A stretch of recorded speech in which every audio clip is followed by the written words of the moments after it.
I'll tell you the hardest thing to do with these virtual classes, and this is my crew will probably tell me in the real class, in-person classes, the same thing, is just to get started because I'm like here talking and you're not here. I mean, you're here, but you're not like here. So it is what it is. And all right, so let's start. We're going to start with a little bit of housekeeping stuff. So for the first timer, welcome aboard. It's going to be a ride tonight. We're doing a lot of cool stuff. And I have a special guest for you. I do. I'll get to that in just a minute. So let's start with a couple things. You want to do stuff like this. So while I'm getting this thing started and doing some housekeeping and telling you what's about to happen, you want to do stuff like this. This is called your mise en place, getting all your stuff together. I'll show you my full station here. All right, I've been doing this every class, and I think it's been helpful. So you want to get your ingredients organized. Like this right here is my enchilada chicken. This is the enchilada chicken. This, I bet you could guess it if you can see those. Those are avocados. This is the guacamole setup right here. And then I have some other things that you may want to take a look at. So first timers, this is for you. I keep my cooking tray, my cooking cart here. It's got tongs and spoons and ladles and all kinds of stuff in here. We've got eating utensils, stuff, butane for my burners. You don't need those. Salt and pepper and cooking oils. So this is, and even pens and stuff and paper if I want to take some notes or do something. So you want to kind of get this ready because this is part of cooking. And then you can just look at the rest of my table down there. Right, that's everything else I need. I've got plates. I've got plates over there. And I've got the rest of my ingredients and pots and pans ready, kind of ready to roll. So that's what you want to do before we really get jamming on cooking tonight. I'll set my stuff aside here. Okay, so we have that, and then from there, you want to do one of these guys. All right, this is the sanitation bucket. We do the sanitation bucket in all of our cooking classes, and you should do one at your house as well. So this one has our commercial grade sanitizer in it. You can get your own at Sam's Club and Costco. The pink stuff is what we call it, the sanitizer. I keep a towel in there all times. Use this to clean and sanitize areas, which we're going to need to do this evening as we're cooking. And so if you don't have this, then go grab a bowl and put some hot soapy water in it with a towel. And just a bowl, a bucket, fill up one of your sinks, and just keep that going to use tonight to keep things clean and sanitary. It makes anytime you're cooking, you should have something there to clean. At home, we use Norwex cloths all the time. If you're not a Norwex fan, then you should become one. And they're not even a paid sponsor yet, but they should be. They should be paying me for all the times I tell you that Norwex is great. So this is the housekeeping portion. Kind of get your mise en place in order, get all your ingredients organized if you haven't done that already. And then this is the order. If you want to write down the first one or two things that we're going to do, this is the order we're going to go in. See, this is part of your mise en place. I've got my directions printed out, and I thought it through about 10 minutes ago, made the plan. That's just 10 minutes. That's all I took, right? We're doing the margaritas first because those are really important. And so we're going to make the margaritas first. And then we're going to make our tortilla dough second, and then guacamole. We're doing that, and then we'll continue. I'll leave that there for a second if you want to copy the whole thing. You can't read my handwriting, though. So it's margaritas, tortilla dough, guacamole, churros. And then we're going to do the enchilada chicken and make the enchilada sauce. And then we're going to cook your tortillas and make your enchiladas. And I didn't have room to put eat. Eat would be number 7. I didn't have room down there. So I'll leave that there for a minute. Oh, look, we have ice. The only thing I forgot that I know of today so far is we forgot ice for our margaritas. So our ice machine is pumping it out right now. Okay? All right. And then, so we have sanitizer, mise en place, recipes, and then let's do that. Let's see what else we need to wash your hands. So let's talk about some important things. Sorry, just to get my camera adjusted and try and get the shine off my forehead for you guys. It's like blinding. When I was growing up in Texas, where my sister lives right now, they all called me Casper because I could never get a tan. So now I'm just, if I lean back, I'm shining for you.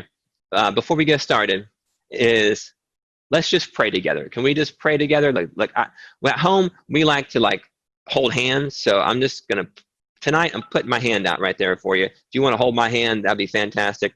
If you don't want to pray, I'm not forcing my faith on you. It's not my job. I do love Jesus. I feel like he's done he's remade this whole person into and taken a lot of the dirt off of this man and allowed me to become who I am today. So I'm very grateful and thankful for him. But again, you might believe something different, and that's cool. You may pray to somebody else, and that's cool. So pray to who you pray to. Mute me if you don't want to hear it.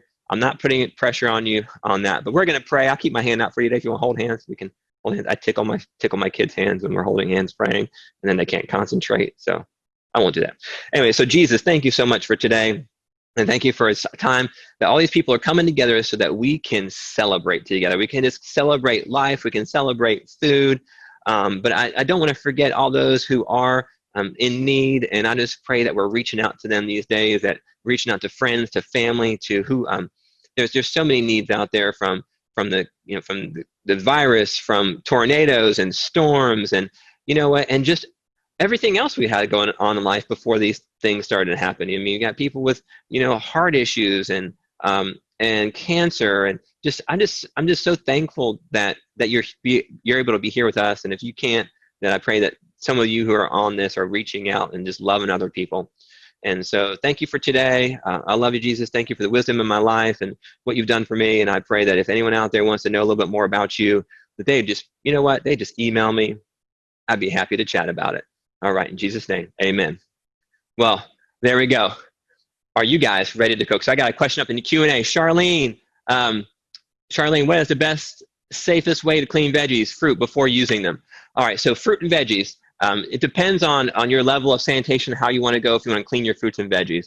You can just wash them in hot water. Like you can just put them in a sink and scrub them in hot water. Some people use a little bit of soap. There's nothing wrong with that. To use a little bit of soap on some of your vegetables, as long as you rinse it off really well. When I've traveled to other countries, then depending on what country you're on, sometimes they'll make a little bleach water solution, which would be the same as like making sanitizer. You can make sanitizer with bleach. I just don't like to, because if you mix it wrong, then you stain all your clothes, and I don't like the smell of it either. This stuff smells really good. I don't know why, but it smells really good. But you can make, if you follow the directions on the back of the bleach bottle, usually will tell you how to sanitize, and you can use that sanitizing solution to clean your vegetables. You can do that if you're worried about bacteria. And this time, everything that's been coming to our house and everything that comes to the classroom, we have a table. When it comes in, we sit on the table and we sanitize everything that comes into the classroom before it goes in the fridge. We've been doing that for food safety, and we've been doing it at home as well. You might want to practice those things during this time too. So the first thing we're going to do, I told you, the first thing we're going to do is we are making margaritas. Oh, yes. So if you've got your margarita ingredients, go ahead and pull them out, because that's the first thing we're going to do. And let's get Cole. Cole, go ahead and raise your hand. All right? Raise your hand. Hopefully you hear me right now, and you're not. Yes. Okay, Cole, whether you raise your hand or not, Chef Ted is putting you on the screen right now. Hopefully you're ready, because I didn't give you much warning. Hold on. No, you're fine. You're fine. Oh, he's on. I hear him. There we go. I hear him. Hey, Cole, what's up, man? Man? All right, so this is Cole Duncan. He's in his home kitchen right now. But everyone, Cole, we've become friends over here at the classroom. We've done some classes together, and he's been the bartender. So we've done the class where you mix drinks. He's been teaching the mixed drinks, and I'm teaching the cooking. And so tonight, he is teaching the margarita. And so I'm gonna get my margarita ingredients right here as I'm knocking things over. I've got my stuff. All right, right on. Cole, it's you, man. Take it away. Hello, everyone. Thank you, Chef. My name is Cole. I work for Lippman Brothers, which is one of the distributors here in Chattanooga. And I've been lucky enough to work with Chef for a class. Hopefully, going to be doing more. So if you enjoy this, please let them know. But yeah, no, I'm really excited to be doing this. So let's go ahead and make a margarita, much like Chef. I also have all of my tools here in place. Sorry, you guys are actually in my cabinet right now. Oh, nice. Yeah. So I'm gonna do my best to angle this. Sorry, you're getting a bit of a close-up of me here. Perfect. Yeah. You're a good-looking chap, so it's okay. Oh, stop it. Look at that hair, y'all. Look at that hair. That's not awesome. Okay, so first thing that we want to go ahead and do is get our shaker. We're going to be building and we'll be shaking. A lot of people are really happy that they're actually getting to shake a cocktail. That is one of the most fun parts of making a cocktail. We will be building Can I interrupt for a second? Yeah, and now but I go just ahead. need to ask, how many of you saw the video, my video promotion for this with the shaker? Okay, if you saw the video, I want you to guess what was in my shaker. Okay, go ahead. Cole, sorry. No. Go. You're fine. We'll have a little competition here. Yeah, I mean, not between you and me, but just. I see Kool-Aid. I'm assuming that's the right guess, right? Yeah, I mean, no. So, Am I allowed to guess? Ted, you're not allowed to guess because Ted already knows. Guessed it right away. So, like I said, the first thing we're going to need to do is go ahead and get our shaker, go ahead and get our measuring cup here. I personally use a 1 ounce and 2 ounce. Just helps my kind of dumb brain figure everything out.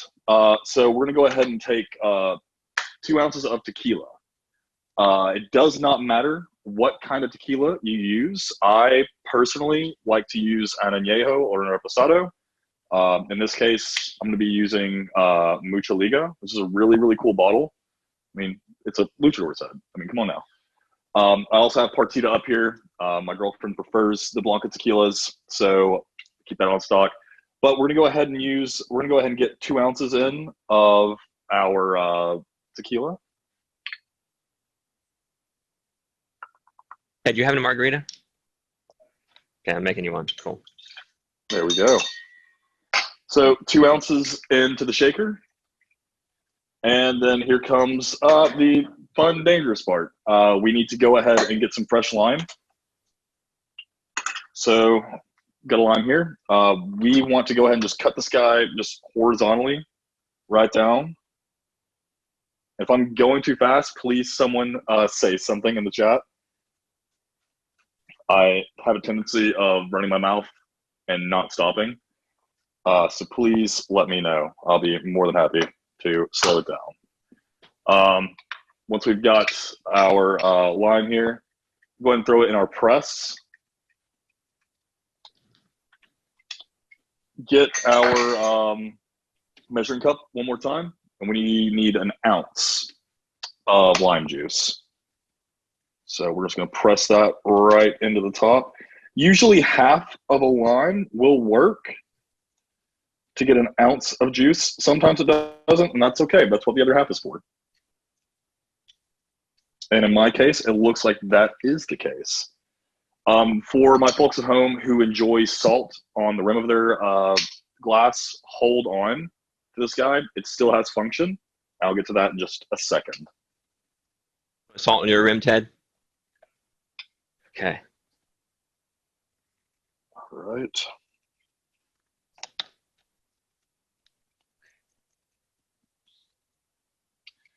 All right, so once we've got our lime thoroughly juiced, go ahead and take that and drop it right in the shaker. And now we are going to need half an ounce of triple sec. I'm just using Lord's triple sec. It's the best bang for your buck as far as I'm concerned. Any triple sec will do. Some people like at this point to use like Cointreau or Grand Marnier, which are really, really, really nice orange liqueurs, usually fortified with brandy or cognac of some kind. I'm a pretty basic guy. I just use a triple sec. So we're gonna do a half ounce. That came out fast. And just drop that in. And then we're going to take some agave nectar. I really hope everyone found this easily. It took me a little bit earlier today to find this. I went to 3 different liquor stores. Apparently, Cinco de Mayo is very popular, and using agave nectar is much more popular than I thought. Hey, Cole. Yes. Publix, my man. Publix, bro.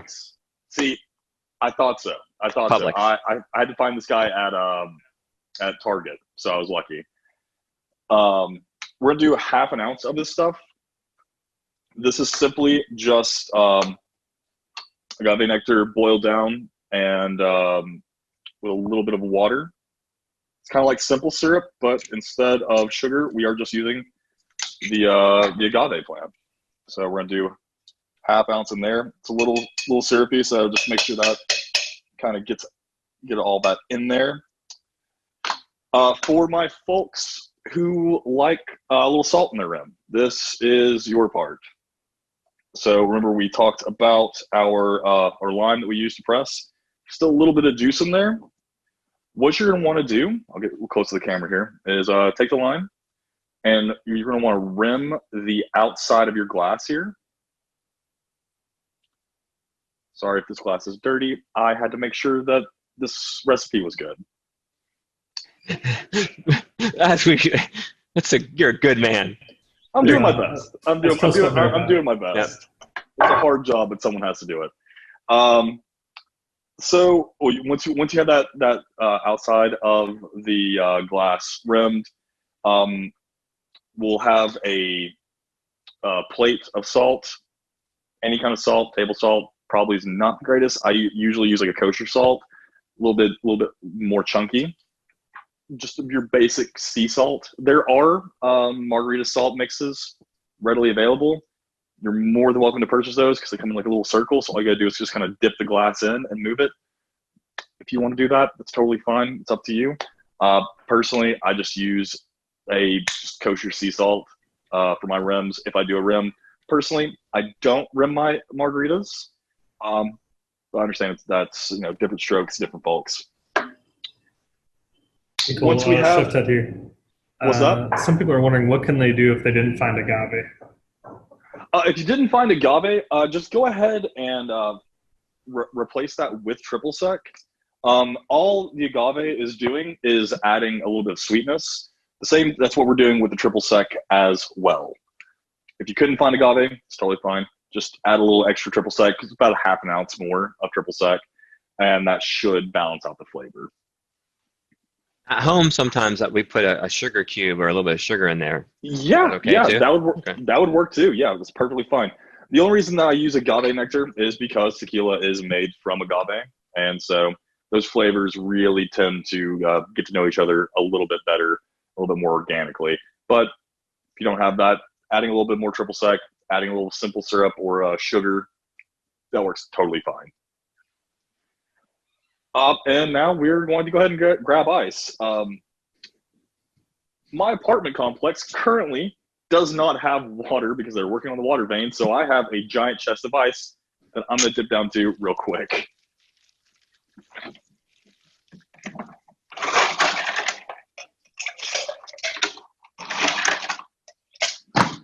All right. People see the video? What's up? Oh, so we got people guessing about what I had in my... Oh, yeah, that's right. Yeah, and Ted said some people are close. No one's close. Okay, no hints. No hints then. Yeah, if they can't guess it, they can't know.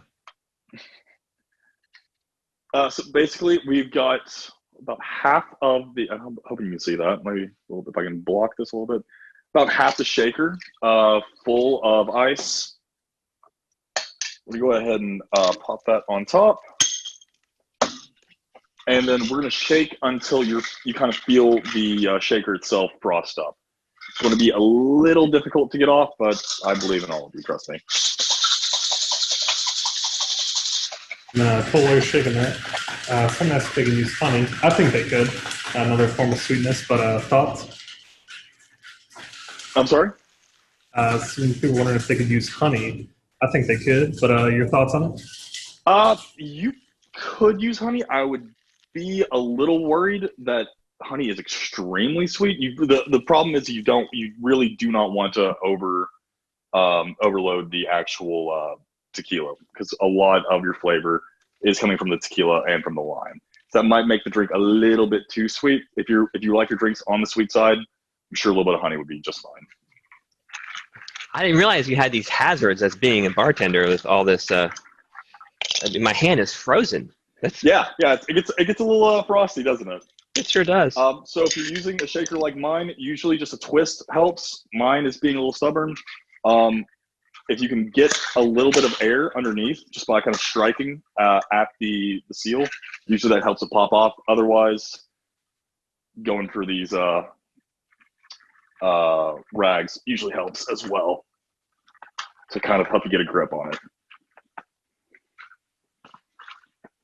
There we go. So now Margarita is fully complete. We're gonna go ahead and grab some ice, throw it in our glass.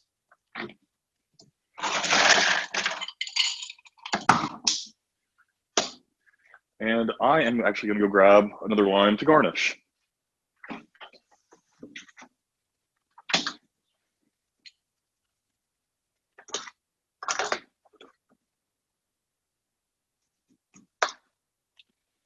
And I'm just gonna cut some lime wheel here.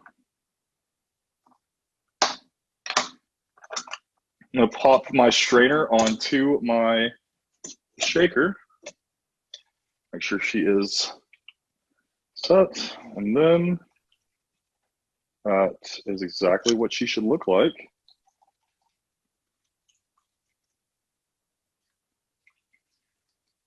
If you feel like you aren't getting enough out of your glass, go ahead and just give it a little shake. Sometimes a little bit of the drink gets stuck behind the ice. And then we'll just go ahead and toss that garnish on. And there you have it. If y'all want to, if anyone wants to share their video and we're gonna do our first sip together, go ahead and raise your hand right now, everyone. If you want to do this one together, raise your hand. Okay, I've got one for me and one for Ted over here. Ted, you got any hands going up? All right, raise your hand, y'all. Okay, all right. So we have people who, so Cole, my video, I did some shaking it up on my, like a little promo video for this class. Yeah. They're trying to figure out what I had in my shaker. The closest guess is marbles. Ted got it on his first guess when he walked in. He walked in the door. He's like, hey, I saw that video. Hey man, did you put beans in there? I was like, I sure did. Very nice. Did. Kearney's, hello. Everyone, turn on your unmute yourself. And hey. Delicious margarita. Happy Cinco de Mayo. You weren't supposed to take a drink yet. I thought we were doing this together. Oh yeah, we haven't been drinking for the last 5 minutes. That's for sure.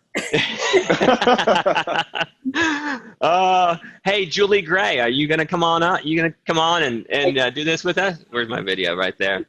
All right. Well, let me see. You got hands going up, Ted? Oh, Ted's trying to keep up. Okay. There's so many hands going up. Ted is trying to keep up. Oh, I see him. I see him. Look at this. All right, the Johnsons. Megan's on. Joanna.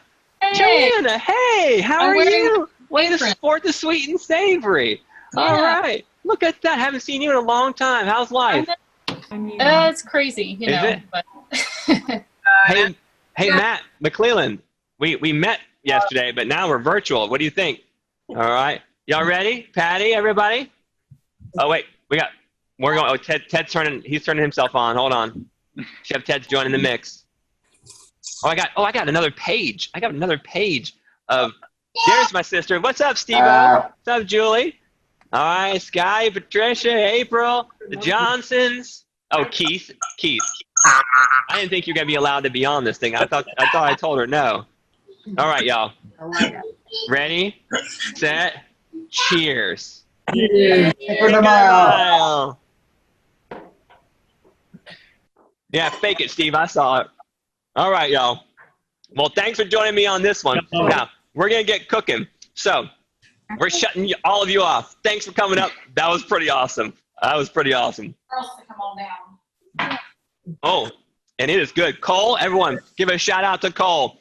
Thank you, Cole. You are the man, and I appreciate you coming on to do this.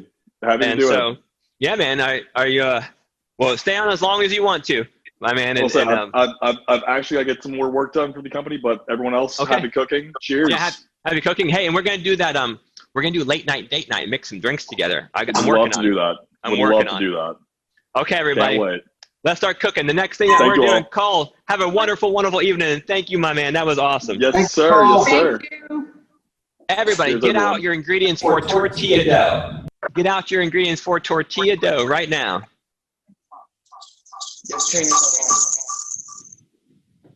Stop.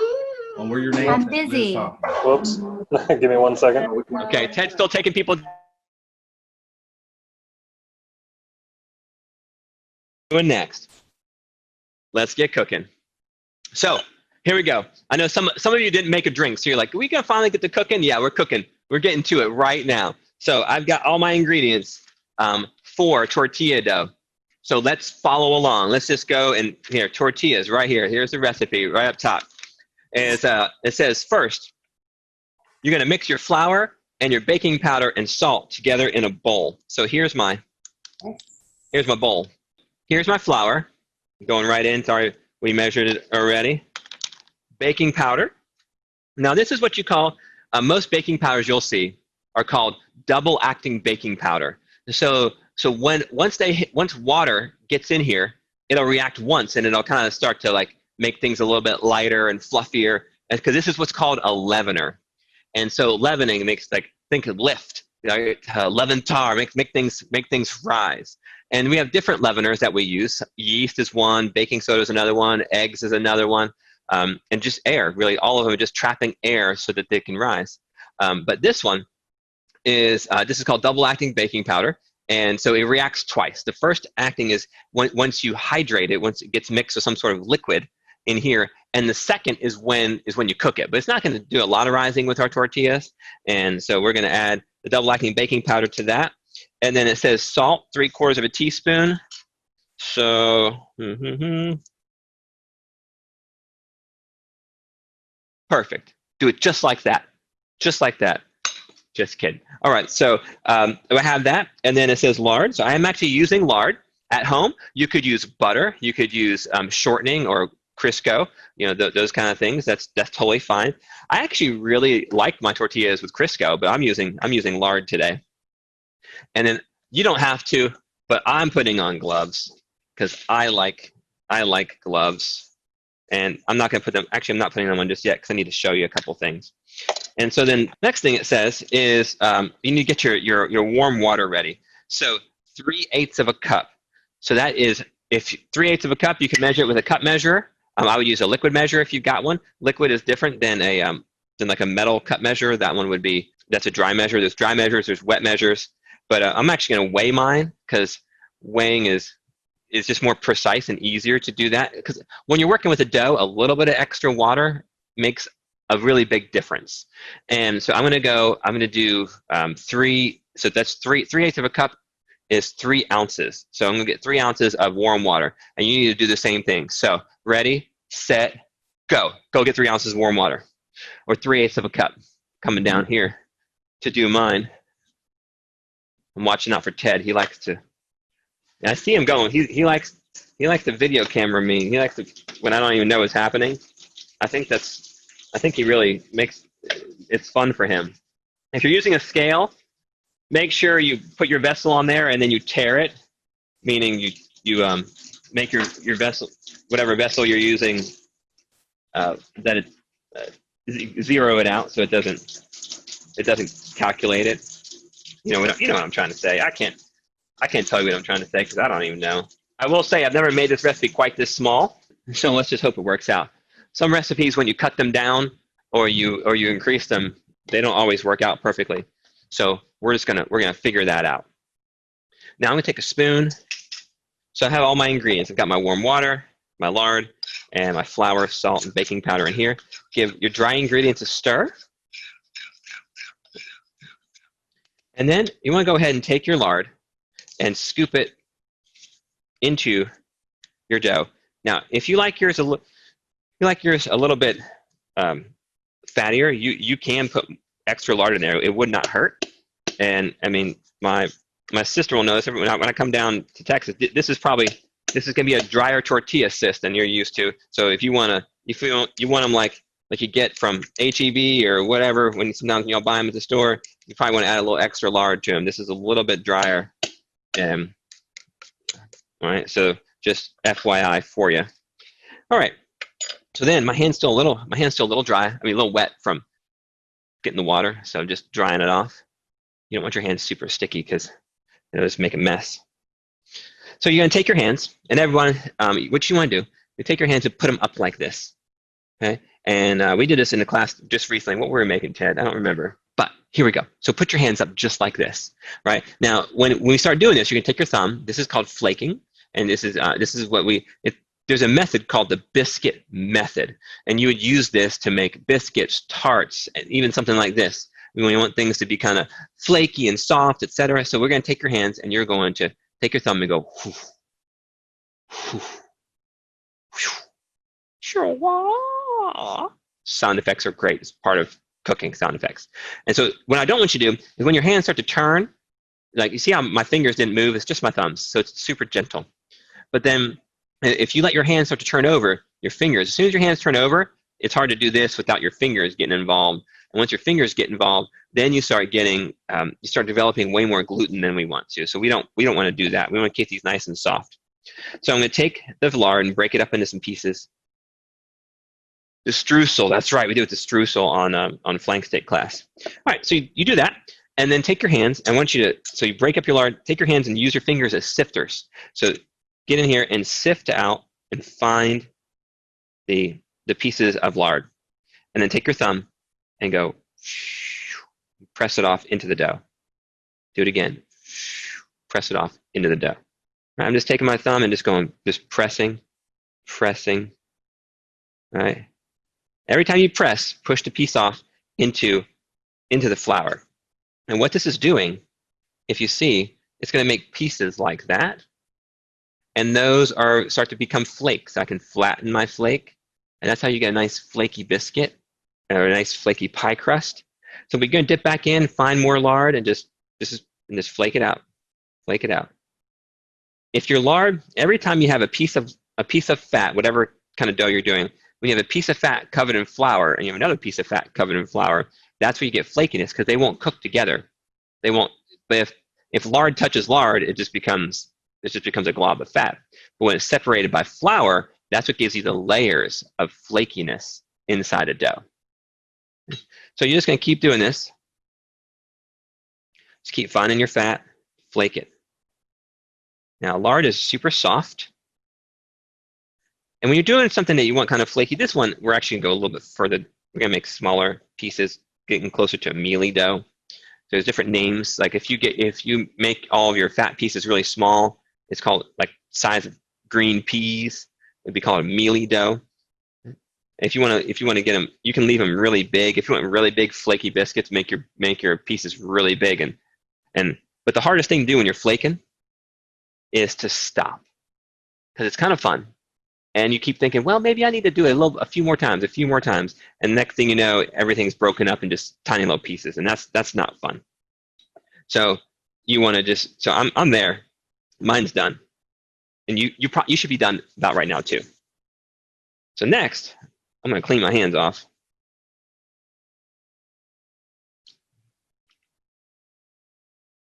Now, if you have questions, I'm wiping my hands right now, but if you have questions, make sure and ask them in the Q&A.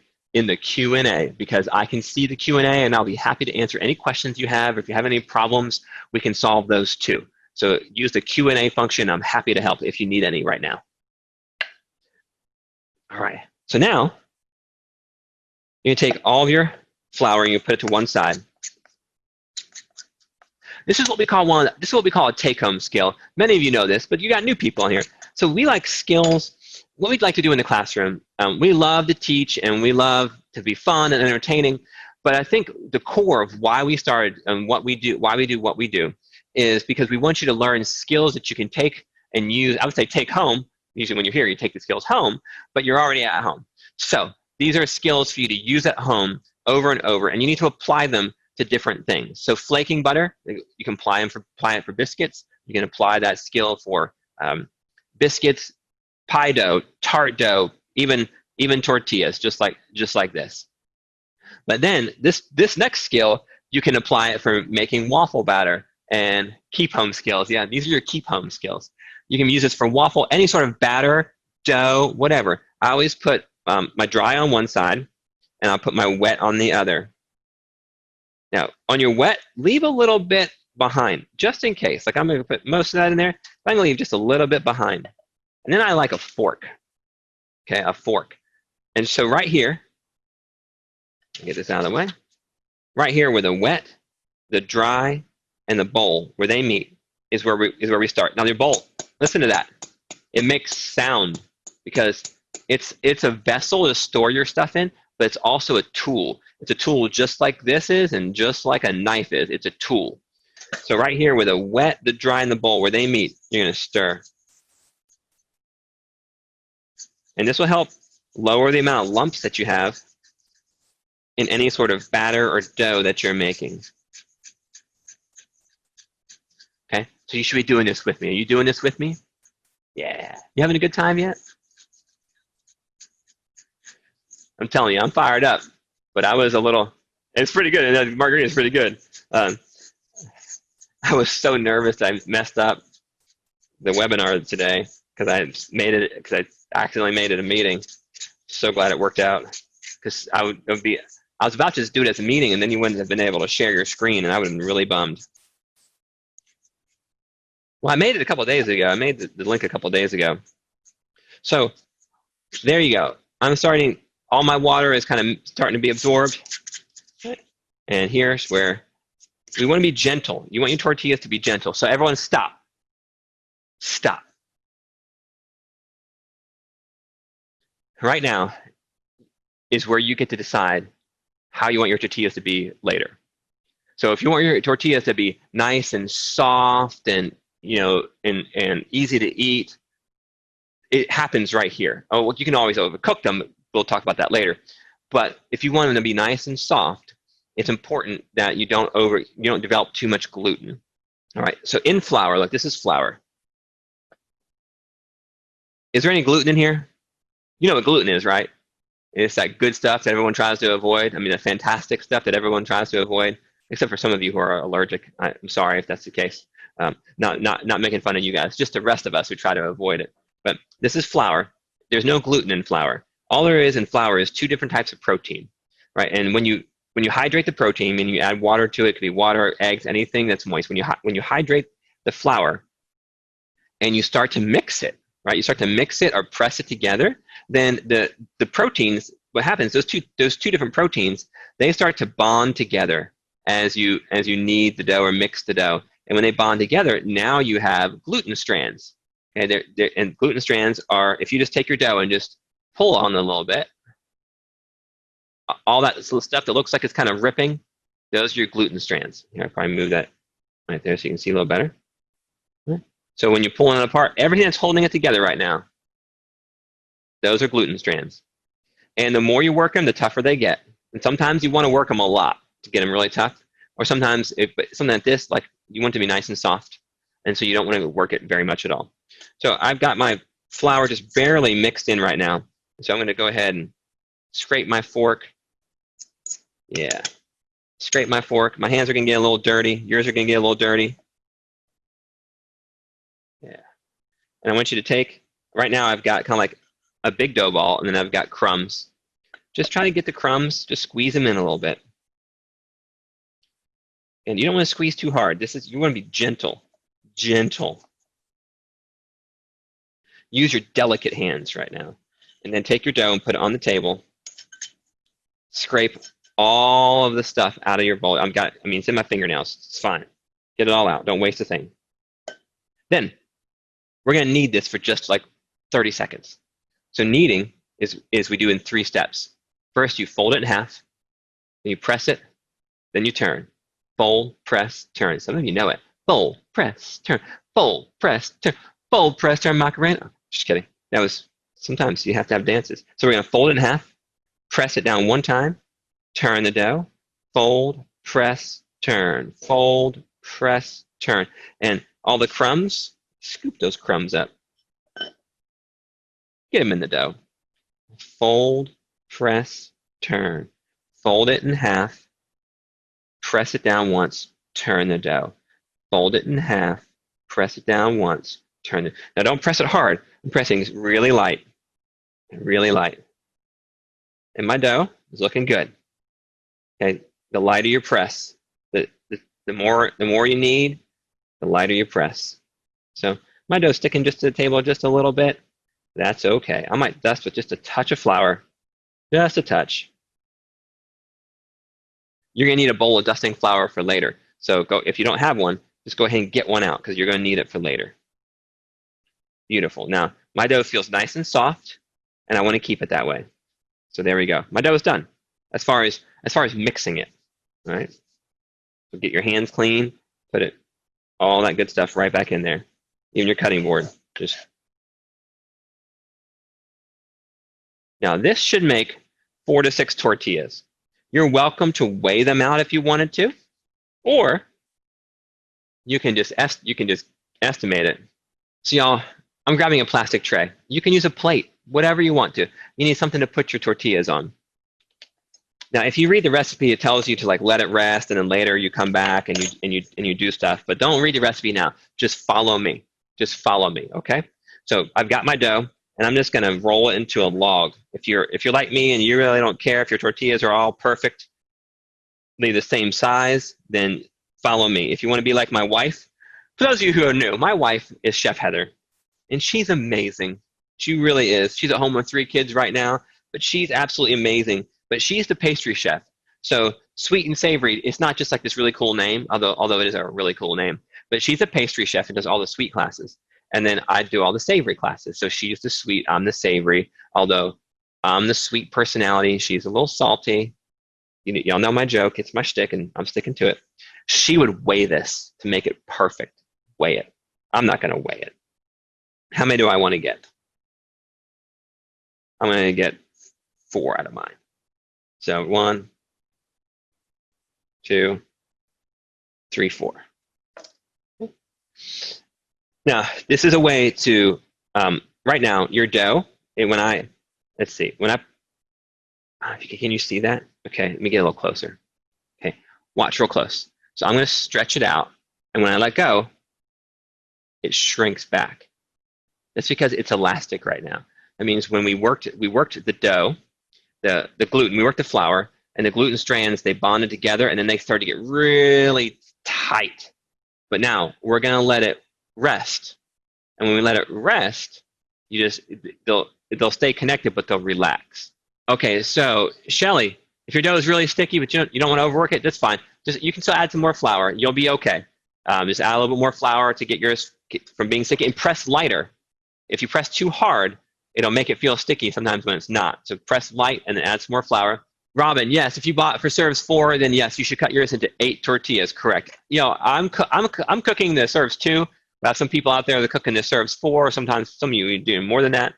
And so the trick is right now, I want your tortilla dough to rest. So when we roll it out later, it doesn't like shrink back up, and it'll make life easier. So I've got my tortilla.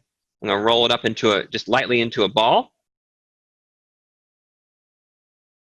Put it on the tray. My next tortilla, I have some dry flour pieces in there that didn't get mixed in. I didn't realize I had a little pocket. So I need to just squeeze my dough for a second and get all that dry flour mixed together. Just kind of hydrated. Might need that piece just a little longer. Get that flour hydrated. There we go. Roll it into a ball. Set it aside. That means so for those of you who can't see, I've got some dry flour that did not get mixed in. So I actually just probably need to put that back together and knead the dough.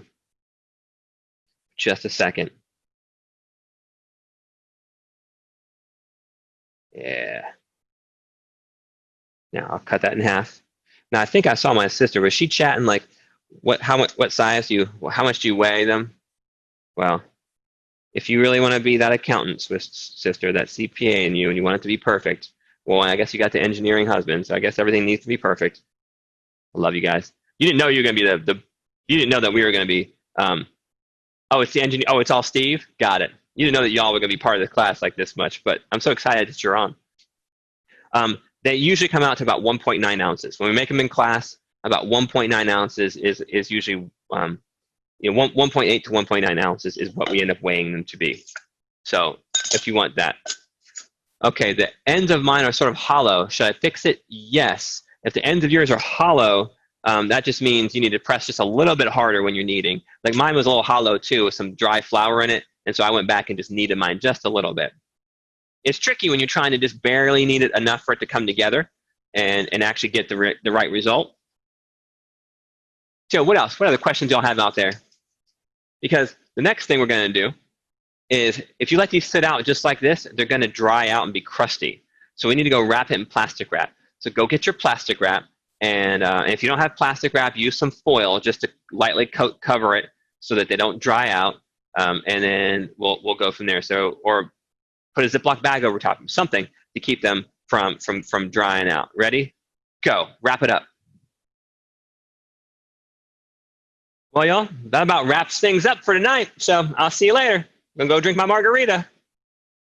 Just kidding. Set those aside for later. Cool. And then start cleaning up your station. I'm going to clean mine up. Clean yours up. Clean as we go. Hey, don't forget about your margarita, though.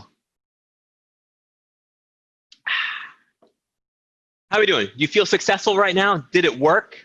I mean, do you have tortilla dough? You're like, some of you are probably like, yeah, I mean, but I don't know if it's going to taste good. I know what you're thinking. It's going to taste wonderful.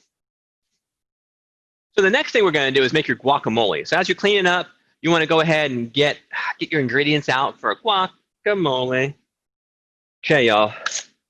Guacamole. You ready? I'm ready. I'll give you a couple seconds in case you were just running a little bit behind. Get a stretch on. We stretch a lot. We should do cooking yoga classes, or I should do like cooking and massage classes. I could use a little massage back here from leaning over the table all the time. Yeah. All right. So while you're getting set up, I have a funny story. Then I'm going to ruin your life. Okay. That's my job. It's on the hair. Get off of me. So funny story. I go to see my buddy Zach one day. Go to his house, and he's like hunched over the sink, like doing something, and he's like, like grunting and like mad, and like I walk in like, hey man, what's going on? And he's like, I love avocados, I just hate peeling them. I'm like, oh, okay. And I was thinking in my head, like, I know how to peel an avocado. Like when I do it, I'm like not thinking it's not that hard. I'm like, bro, it's really not that hard. I mean, I can show you. And I walk over to the sink, and he's got an avocado with a potato peeler, and he's like trying to peel a darn avocado. He's like, I like this so hard to do it. It's so messy. And I'm like, dude, you're doing it all wrong, bro. All wrong. So I from then on, I changed his life. Okay, maybe for not tonight. Maybe I'm just gonna change your life. It's the little things.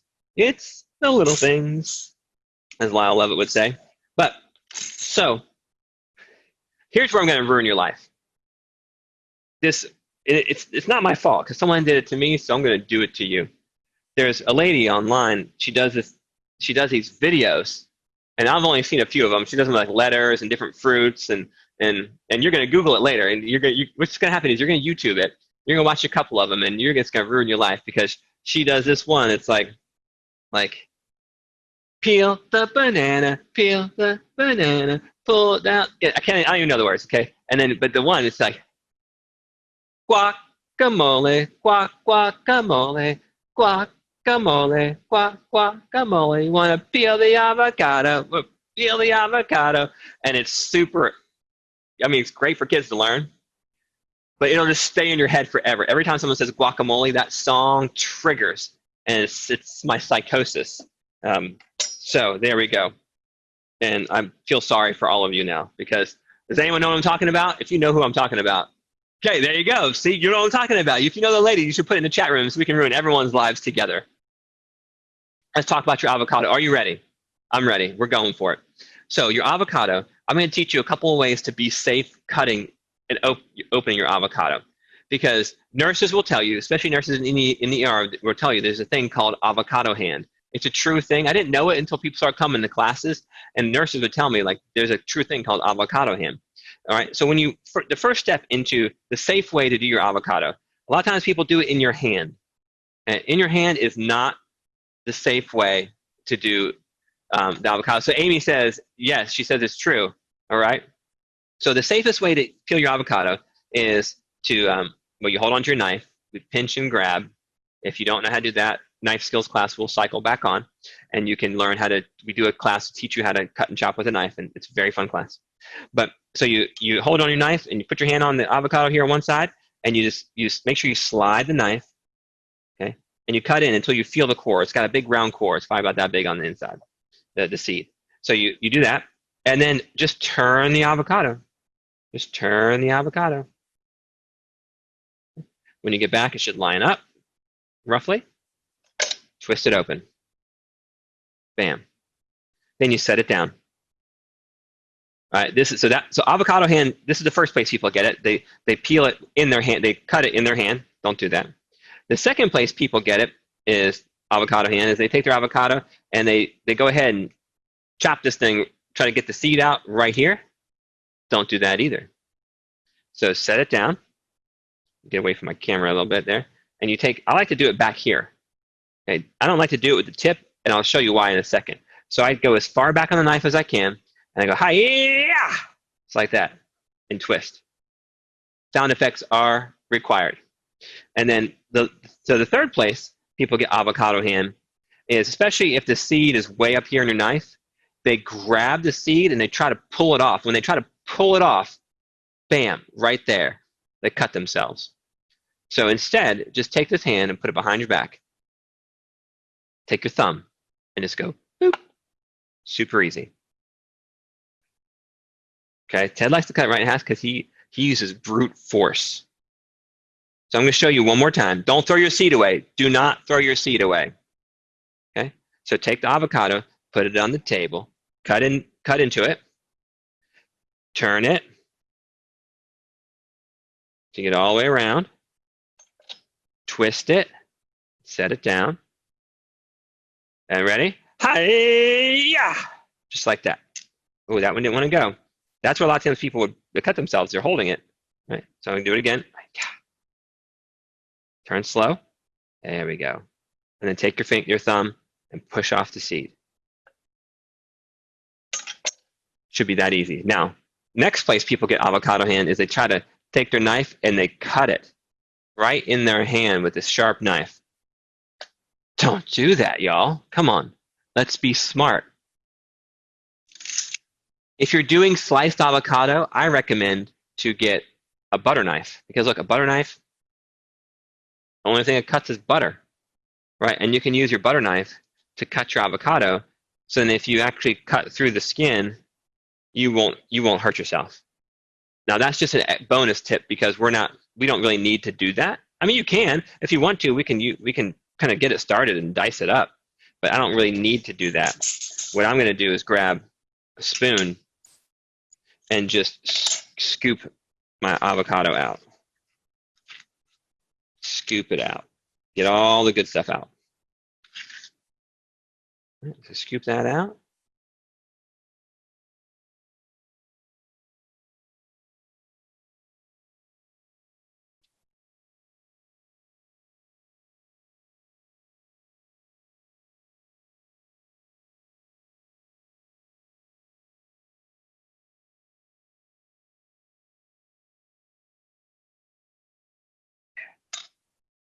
I said save your seeds. Don't throw them away. Put my 2 seeds in there. Then I still have my fork. Ooh, I have a little bit of skin.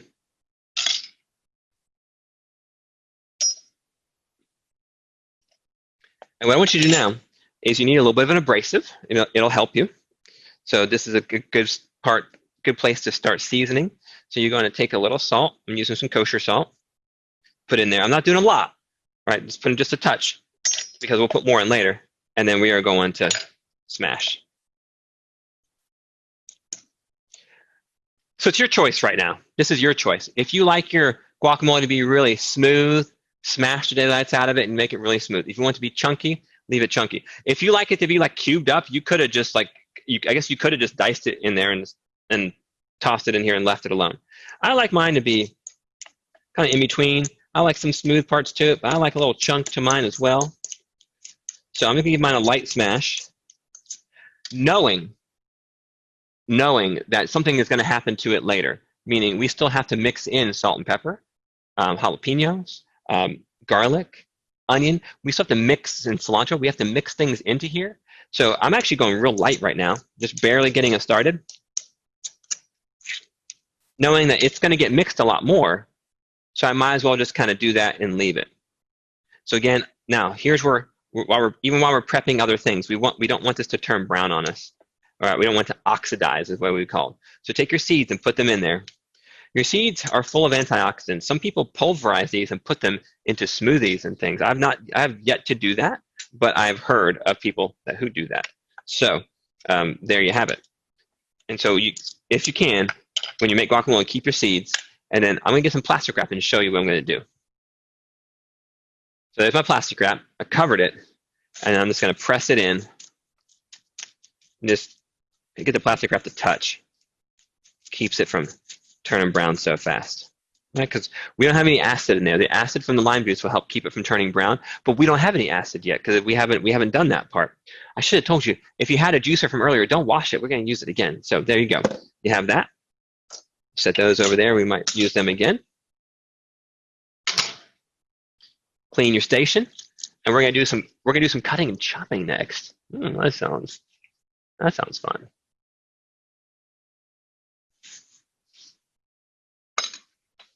All right, if you're having fun, let me know in the Q&A because that's the only place I can see you.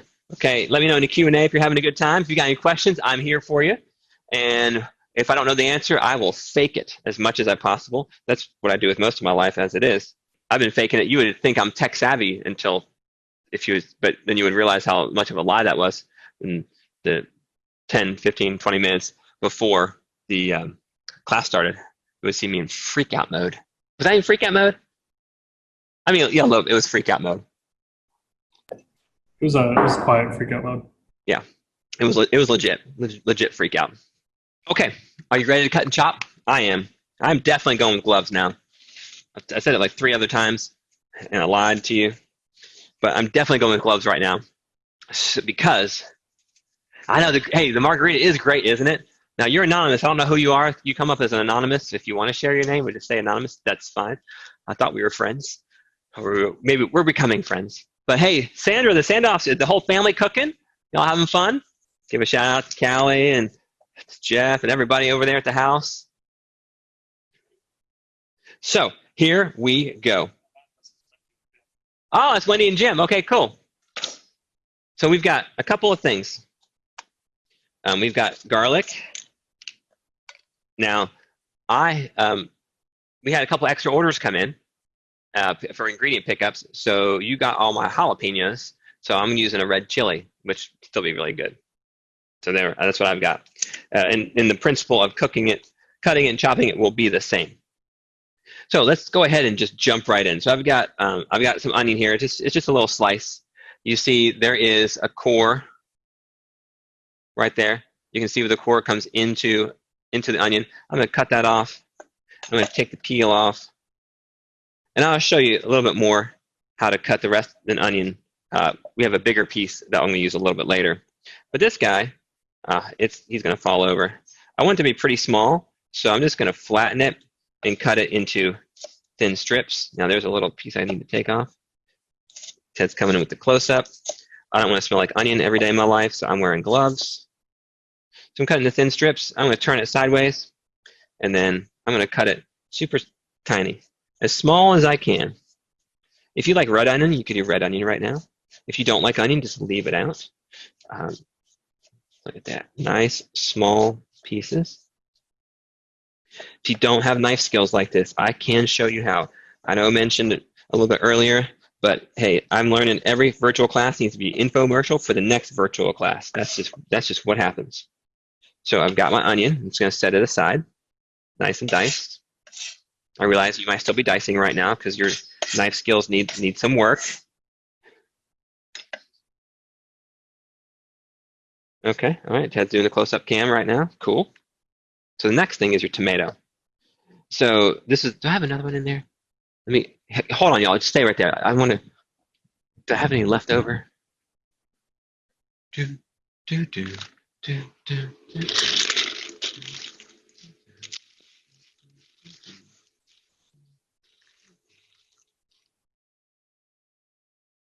What's that? Oh, nice. That was a okay. I don't have a whole tomato, else I would show you exactly what I want to show you.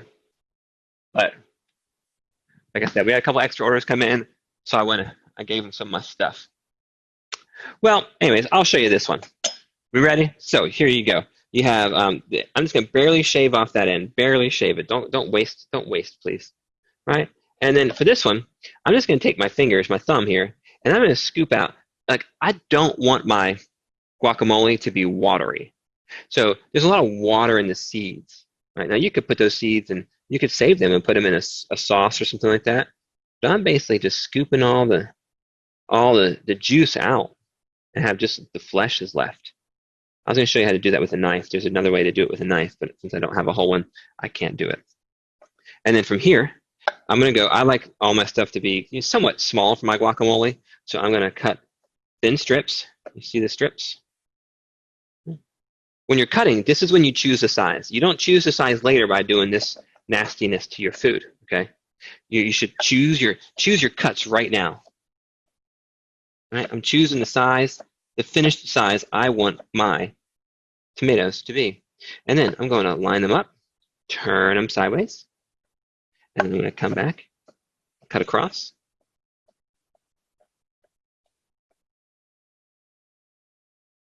So now we got my tomatoes cut.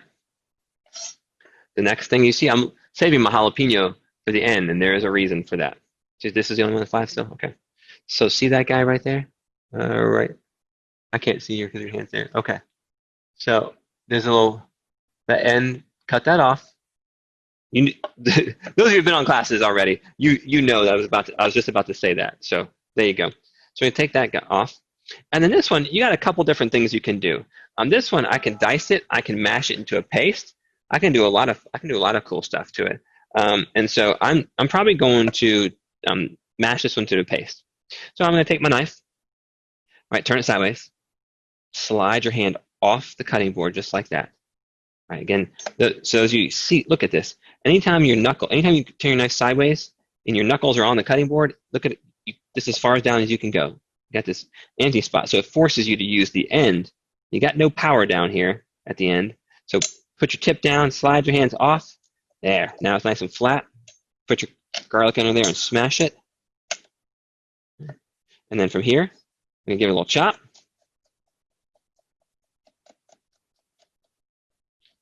Okay. I guess I need to fix that, Ted. Okay. I got to turn my... Okay, Ted's going to multitask and turn that. Spencer, you're blowing up my phone over here, and it's dinging all the time, Spencer. I saw you coming through. Now I'm going to chop it up some more. Okay. I just muted you. Spencer. Okay, and then as my knife is sideways, you could just chop it some more, but I'm gonna break mine up a little bit. Turn my knife sideways and just press down, press down, press down. Got my 3 fingers here kind of pushing, helping me hold on to it. My tip is on the table, using it as a little bit of leverage. All right, just give it a little smash. I might even chop again. I just want to break it and soften it up. All right. Come back, just give one more little chop. There you go. Now, when you do that, you make your garlic, it's going to be kind of strong. So you could even leave a little bit of your garlic out if you wanted to. Now, you have your pepper. So the pepper, I am going to scrape out. Well, let's start this. Take your pepper and I want you to shave the top off. And hold on to this top right here. See that white part? I want you to do this with me. Ready? I'm not kidding. This is a red chili pepper. That white part that's right there. I want you to take a tip of your tongue. Stick the tip of your tongue.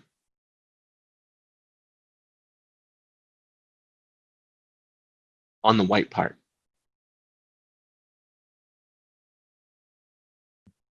Couple of seconds. So it's got some spice. Okay, it's got a little bit of spice.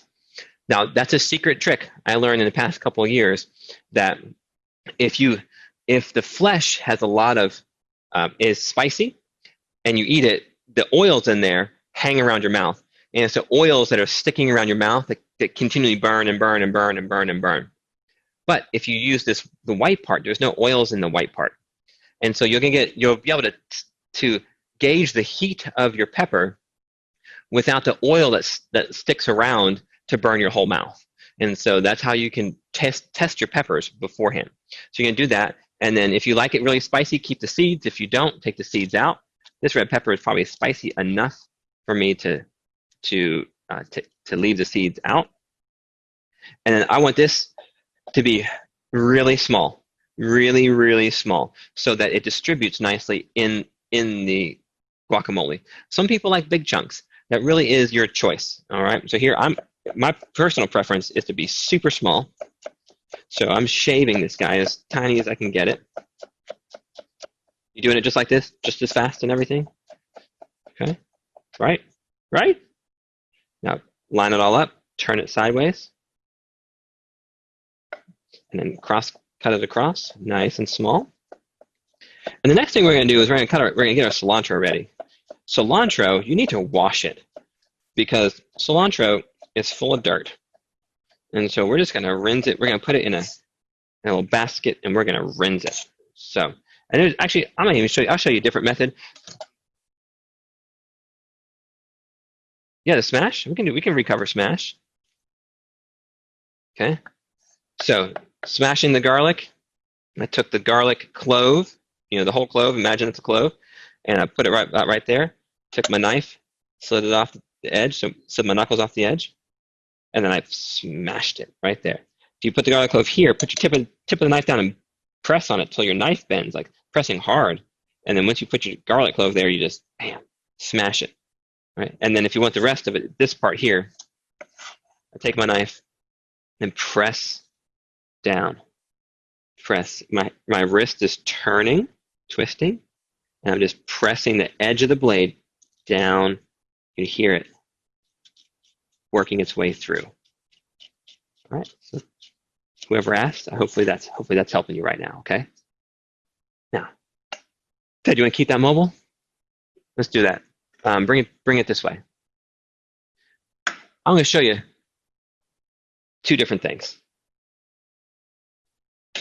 So one is you could just rinse your cilantro, right? You could just wash it here. The cilantro, parsley, a lot of times they have a lot of dirt in them. So this is another way to really get them washed well. You can do it in a bowl, you can do it in a sink, you can do whatever you want to. I'm doing it right here in a small container. I picked this so maybe you can see in there. And so here you want to just like vigorously like put it in there and get crazy with it. Get crazy. Get Cinco de Mayo celebration kind of crazy, right? And wash it and wash it and wash it, right? And get all the dirt out of it. But now, when you do that, what's your first tendency? Your first tendency is just to kind of like pour this out, right? And pour the water off. Well, where do you think all the dirt's going to, if you give it a second, where do you think all the dirt's going to go? The dirt's going to settle to the bottom. And so if you take this and you pour this off, what's going to happen is you're going to pour the cilantro in here. It's going to go in there first. And then it's going to be followed up by the water. And then at the end, the sand's going to come out of the bottom of this cup and pour right back into the cilantro. So to avoid that, my rule is wash twice. So we're going to wash it here and then pull your cilantro out.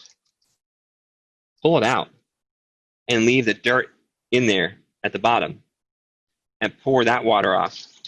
Let's see. Can you feel? I can feel a little bit of sand, but you probably too small for the camera to pick up. Give it a rinse. And I'm going to do that again.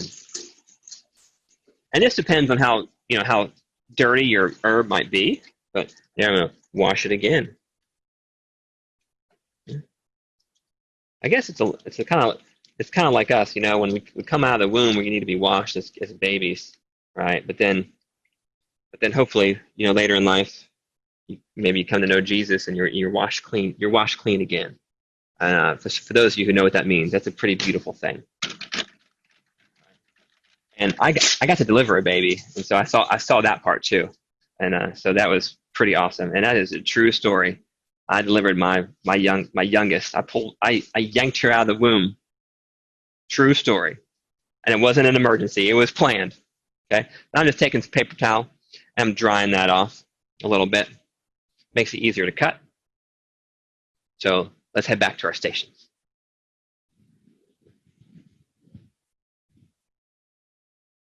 Okay.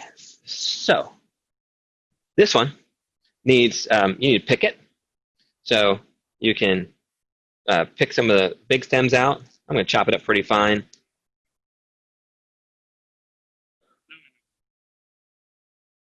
Okay, so we good now? Or I do apologize for the video delay. I see when I open Q&A that it freezes your guys' video. So my bad.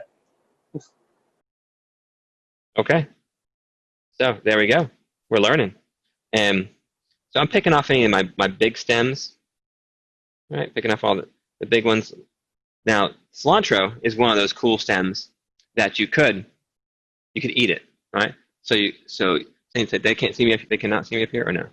Okay. So you can eat a piece. Okay? You can eat a piece, and it's the stem is really good to use.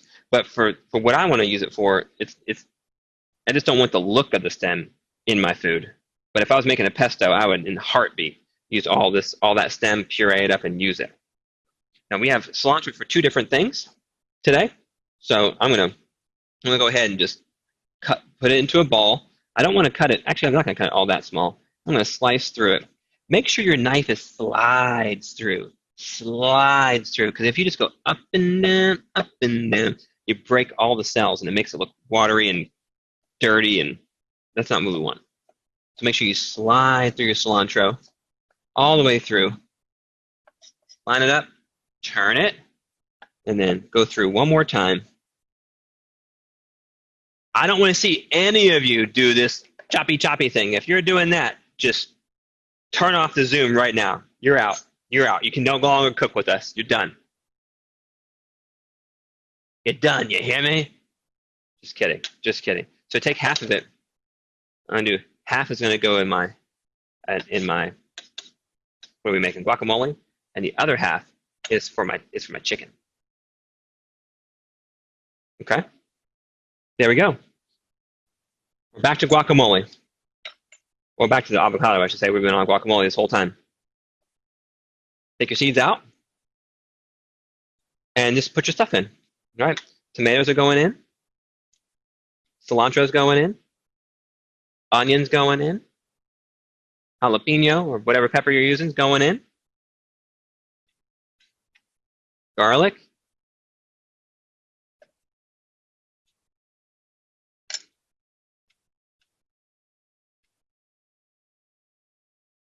There we go. Now, mix it up. So tether back to both cameras. Okay. So some of you might need a couple of minutes to catch up. And so I'm just stirring mine together. This is your opportunity to kind of like get caught up, get everything back in the bowl. Shelly, they're the same thing, I believe. Shelly, they're the same thing. I think it's just a different spelling. Oh, are you making fun of the way I'm saying it? Cilantro. It's cilantro. Or coriander, depending on where you are. Coriander leaves, some countries call it, especially like the Middle East. Look at that. Chunky goodness. Now, it's not done yet. Okay, it's not done yet, but we're getting close. Oh, Shelly, I'm learning things. So cilantro with a U has a broadleaf, Costa Rica, and it was amazing. Okay, we're learning new stuff.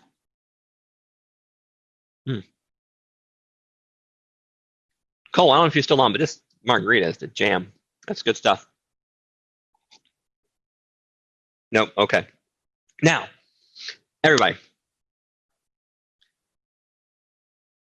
Okay. If you have any questions, good time to ask them. If you're having problems, good time to raise your hand and share your screen. But let's talk a minute about the flavor star. There are 5 things on the flavor star. right? Salty, sweet, bitter, spicy, and sour. Okay? All right, so let me back up. I got a question. How do you know you're selecting ripe avocados? It's just a lot about feel. You can just feel it. If it's soft enough to, if your thumb presses in a little bit, your avocado is pretty ripe. If your thumb presses through it, feels like it's going to, it's overripe. And so I like to buy my avocados a little bit firm. It depends on when I'm using them. So as soon as your avocado gets to the ripeness that you'd like, that soft enough to kind of make guacamole, I put it in the fridge because the cold will slow down the ripening process. If you leave it out room temperature, it'll ripen a lot faster.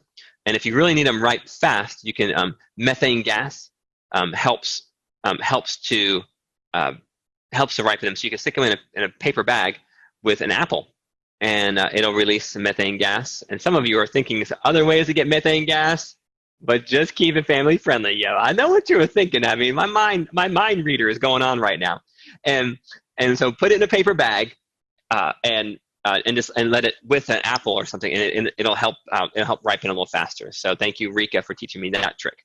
But the flavor stars you saw from Chef Ted putting it up. There are 5 things on a flavor star: salty, sweet, bitter, spicy, and sour. Salty, sweet, bitter, spicy, and sour.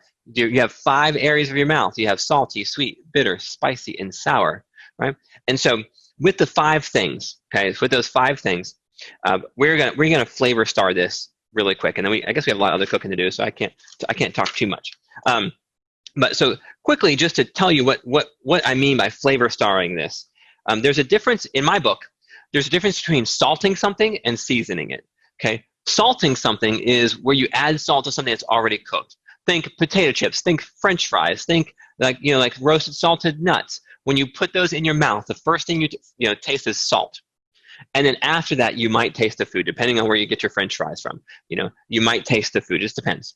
And but that's salting something. Now, if you want to season something.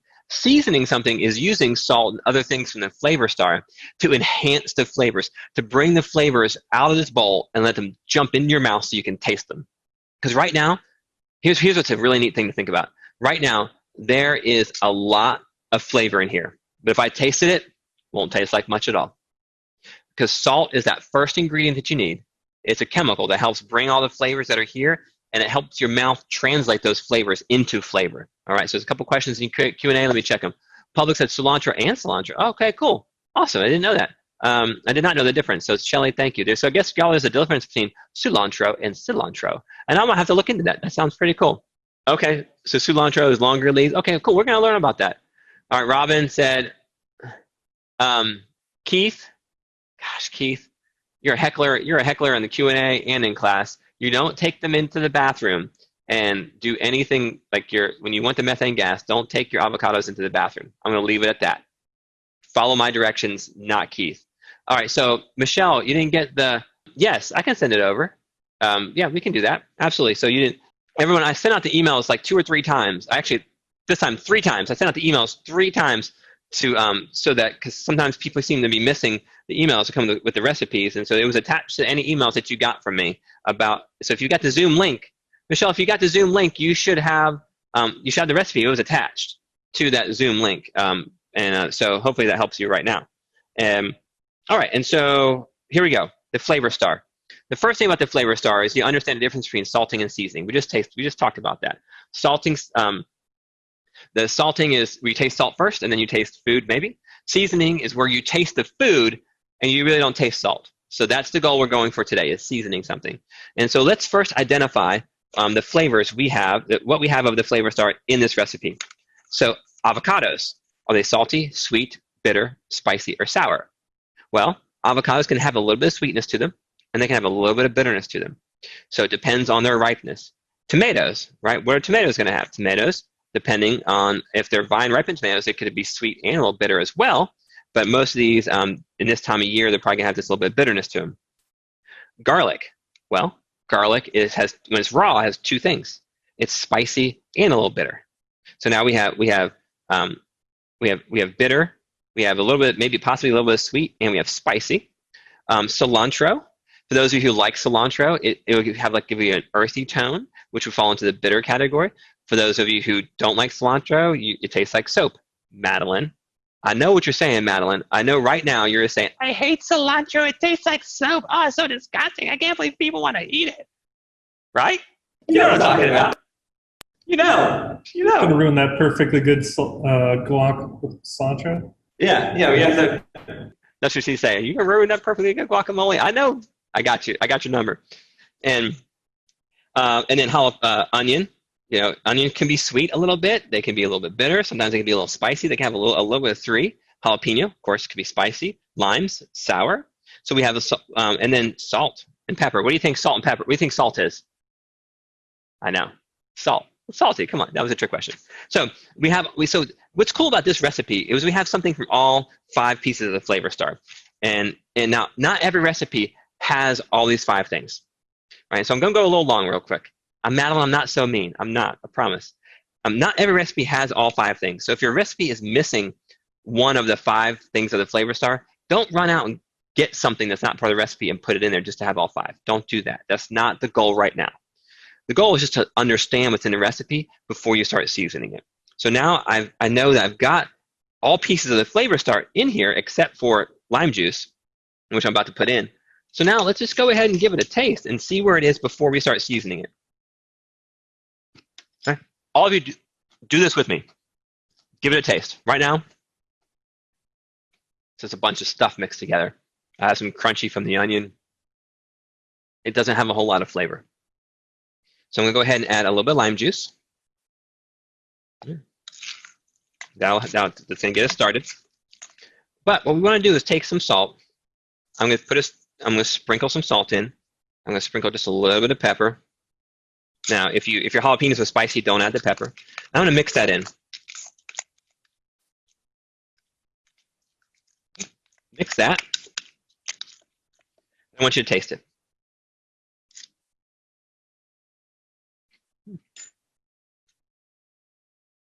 And right now you're saying, oh, it tastes a little bit better. It tastes a little bit better. And you're right, because salt. So the way I like to season something is you add salt, take it to the edge. Your palate will tell you when salt's at the edge. You don't want it to be salty, but you take salt until where when you taste it, your palate says, if I had any more salt, it's going to be salty. And right there, you ask yourself the question, what do I taste? And at that point, you should taste everything that's in here. You should taste onion and garlic and tomato and jalapeno and avocado and lime juice. But if you don't, that's at the point where you adjust. Maybe you add a little more jalapeno. Maybe you add a little more lime juice, okay? Until you taste everything, and when you taste everything, perfect, okay? You know how they have the mic drop? Don't do the knife drop. That'd be dangerous. Don't do that. I was just about to, don't do that. Oh, marker drop over there. And so mine still needs a little bit more salt. So I'm going to put a little bit more salt in there. I'm going to add just a little bit more pepper too, because, all right, mix it up.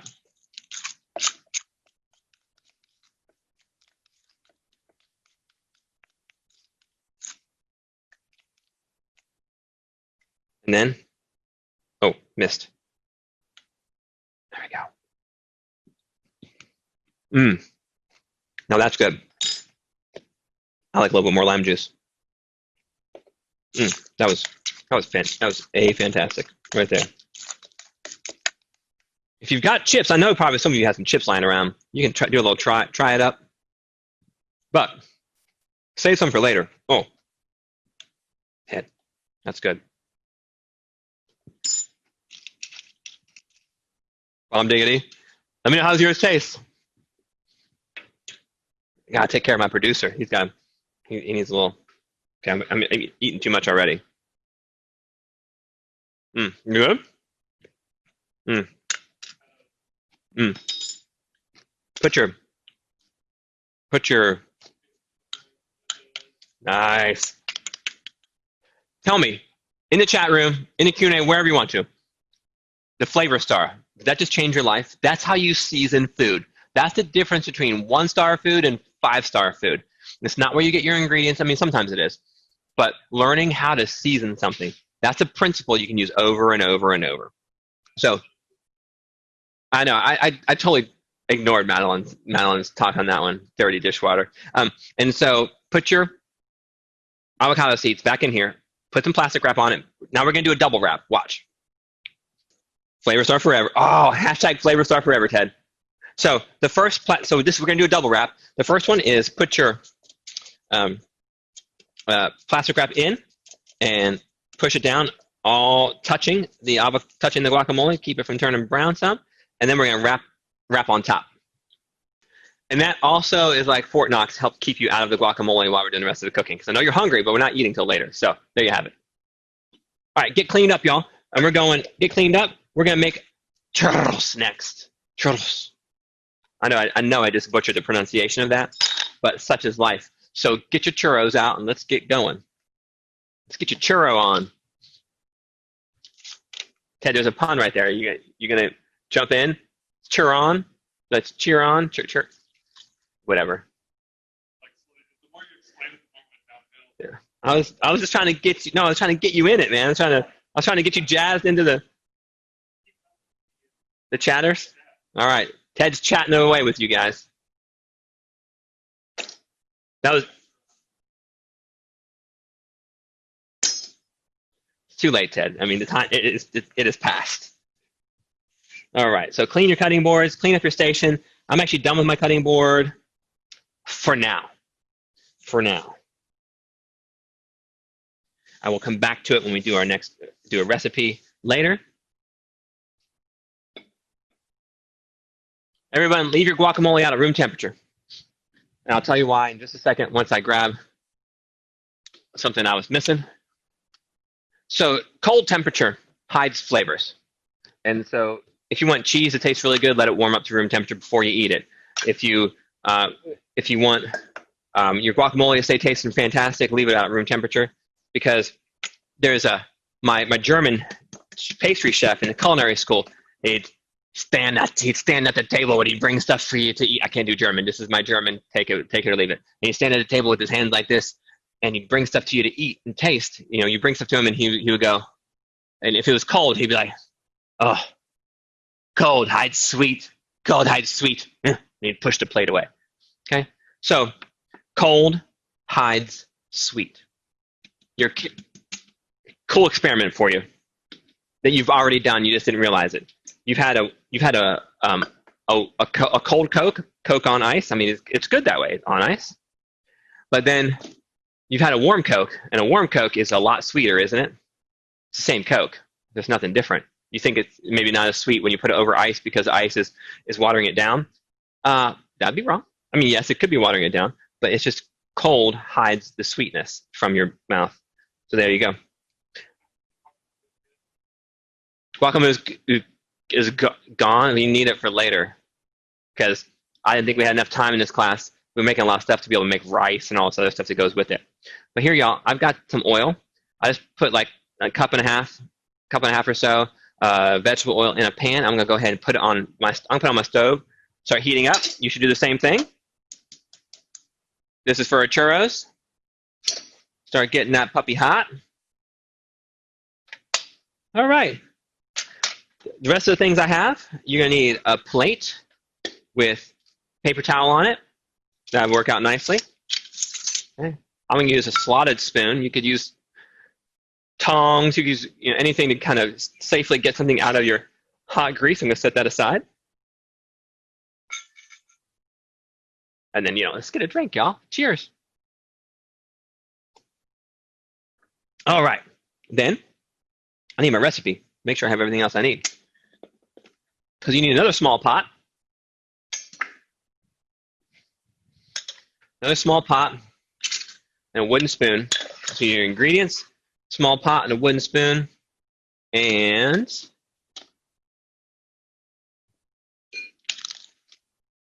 let's just get it all together right now. Let's just do it. Okay? So there's my small pot with my wooden spoon in it. It could be a metal spoon. It could be a rubber spatula if you really want it to be. I don't care. I love wooden spoons, so that's what I'm using, okay? So be like me and use a wooden spoon. Okay, it's my classroom tonight. You gotta do what I say. Is that why I teach classes, Ted? Because I just want to tell people what to do. This is my job. This is my way of having control. Just telling people what to just do this. No? Okay, if you don't have a piping bag, you don't have a piping bag, this is a Ziploc bag. I would prefer a freezer Ziploc bag or a storage type of, over the storage, because it's thicker or hold up better. I do not promise that it won't bust a seam. So you could put a piece of tape kind of over the edge if you want to, like some packing tape would be fine. It's not going to get in anything. And then you're going to cut a hole. You're going to take your Ziploc bag, bless you, Ted, and you'll cut the end off. Okay, I'm not going to cut the end off because I'm not using this. I'm using a piping bag, but you'll cut the end off, and because you're going to make this into a piping bag to squeeze your churros out. So there you have that. Now, I probably should show you two different ways. I probably should show you like the safe way and then like the way I'm going to do it. So I'll keep this extra tray here for a second. So if you've got a piping bag, here's my piping bag. Don't do the mistake I typically do where I want to rush it and I cut my hole too big. So I will have to do I'm going to cut a little bit off with the crappiest pair of scissors I've ever put in my hands. Those were not very good. And then I'm taking a big star tip. If you have pastry bags and tips, use whatever tip you want to. The wider, the better. This is like a half-inch star tip. Don't you fall on the floor. And then I need to trim a little more off. My wife would do this in one cut. She'd just be perfect. She'd just know it. So I'm not quite there yet. Just need a little bit more. I really want it to be as far down, the plastic to be as far down the tip as I can, because I'm going to squeeze hard, right? And so here's the thing. Plastic stretches. That's good. Plastic stretches. So if I cut this to where the plastic was like way up here, by the time I squeeze this bag, it's just going to push the tip right out. So that's why I went it down pretty far, so it holds it in pretty nicely. And get rid of these little pieces before they end up in my churros. Oh, alrighty. Are you ready? I'm ready. I think I have all my stuff together. Do you have your stuff together? You better get your act together, kids. Okay?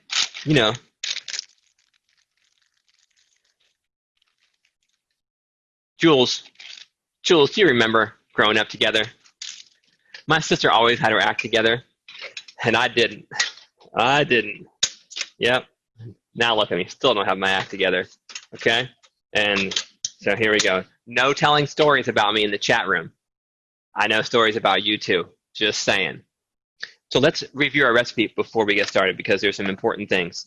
So my churros, you need your butter. Where's my butter? It was missing. Okay, you ready? Okay, I'm ready. I'll quit playing around, and we're cooking. We're making churros. Ready right now. Let's go. So the recipe says butter. So I have my butter. Can you see my tray? Yeah, okay. You see my tray. Butter, and then you have salt, which I have over there. Vanilla extract is here. All right. So I have two different cinnamons on mine. So I got a small cinnamon. I have a big cinnamon. Okay. So take your big cinnamon. Take your big cinnamon and put it in a bowl. And then take your sugar. Put your sugar in a bowl, in the same bowl.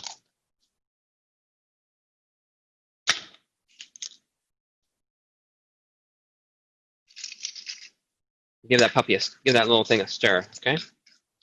Cinnamon sugar. Make it however you like it. If you like a lot of cinnamon, do a lot of cinnamon. If you like it more sugary, that's up to you. I'm not gonna dictate that part. You just make some cinnamon sugar and make it good. However you like. There's mine. Cinnamon sugar. Check. Then we have flour. Got my flour. Got my 1 egg.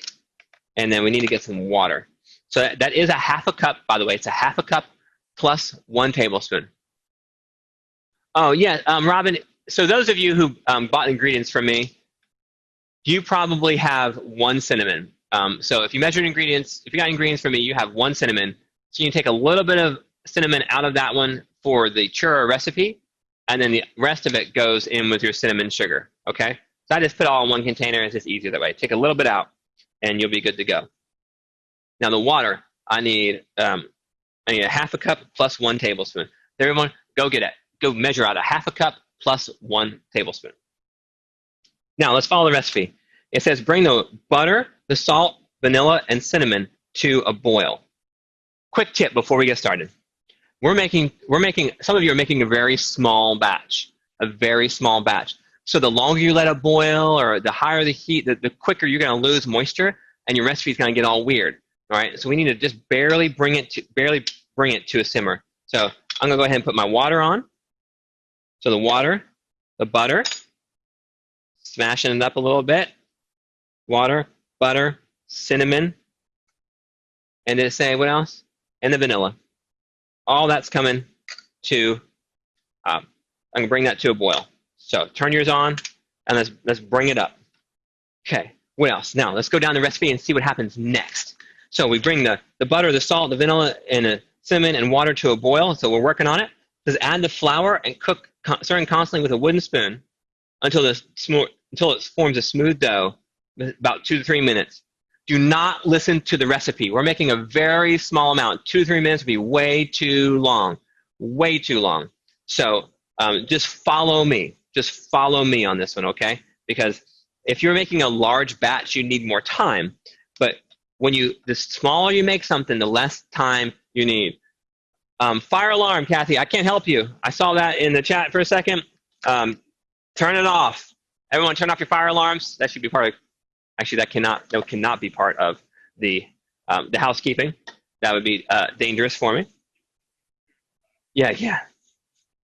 Okay. Just keep a towel and fan it. So I'm gonna give mine just one quick little stir. Your butter may not be all the way melted when it comes to a boil. That's okay. Do not worry about your butter unless it's still like one big chunk. You can break it up. But if you look in here, you want it to come to a rolling boil. Okay. Here's the part I'm talking about, that if you let it boil too long, you're losing moisture. So mine is at a rolling boil right now. I'm going to take all my flour at one time and put it in. Put it in. Give it a stir. You want to stir kind of vigorously. Get a grip of your handle and give it a stir. Okay. Now mine is starting to make a dough. All right. Turn it off. As soon as it becomes like a dough ball, and we call it pulling away from the sides of the bowl, which mine is. When I stir it, it kind of pulls away. Done. Turn it off. Done. That didn't take very long. If you made pâte choux before, this is basically what pâte choux is. Now, if there's any lumps, a little flour lump right there I want to get rid of. Kind of get you to a spot where you can just stir it, make sure there's no lumps in it. But there's enough heat in this pan that's actually still cooking it, especially this small amount. Now, can you see mine looks kind of smooth around the outside? That's what you're looking for. I have like one lump. That lump is thorn in my side.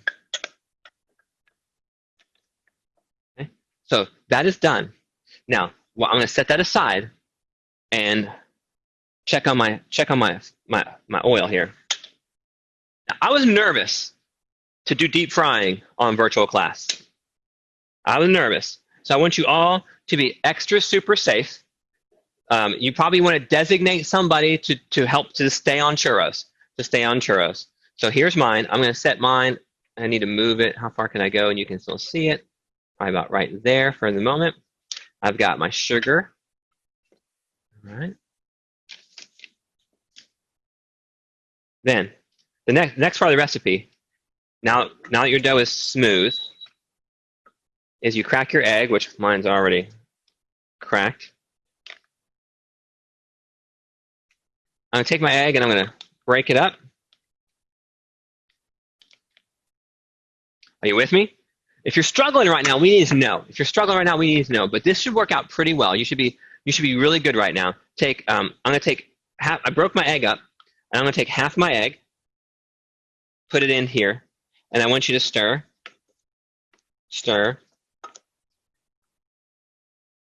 Okay, some of you aren't to a boil yet. Okay.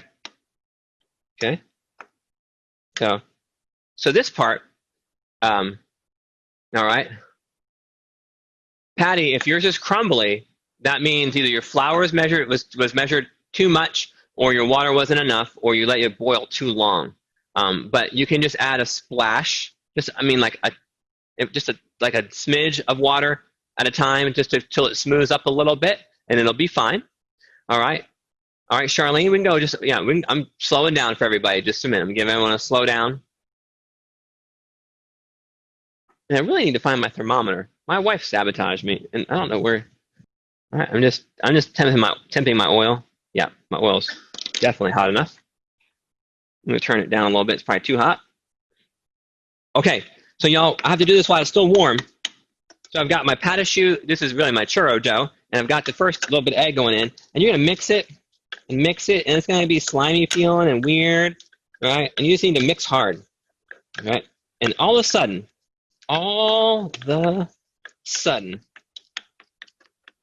that egg doesn't seem like it's gonna go in, and I'm starting to feel it, and then bam, it's in, and it just like breaks through and it goes in, right? And then I'm gonna add the rest of my egg. I'm gonna do that. I'm gonna do that again. I'm gonna stir it. Okay. And I do the double. All right. Shaking the pot and mixing. And again, it's all slimy, weird feeling. Doesn't seem like it's gonna go in, and bam, it's in. Okay. So I've got this dough now with egg in it.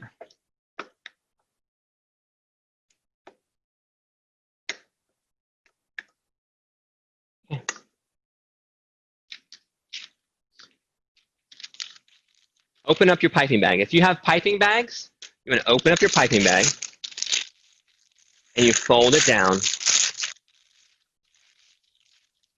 halfway. You see that? You see that?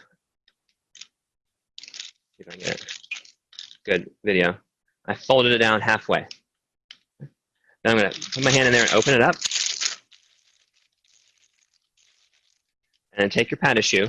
Now, make your hand real firm, real firm. So you see how you take like the side of a bowl and you can scrape off the side of a bowl, right? Your hand should be that firm that you can take this pata choux, or I keep calling it pata choux. That's what the dough is, but it's churros today, and we're gonna put it in churro.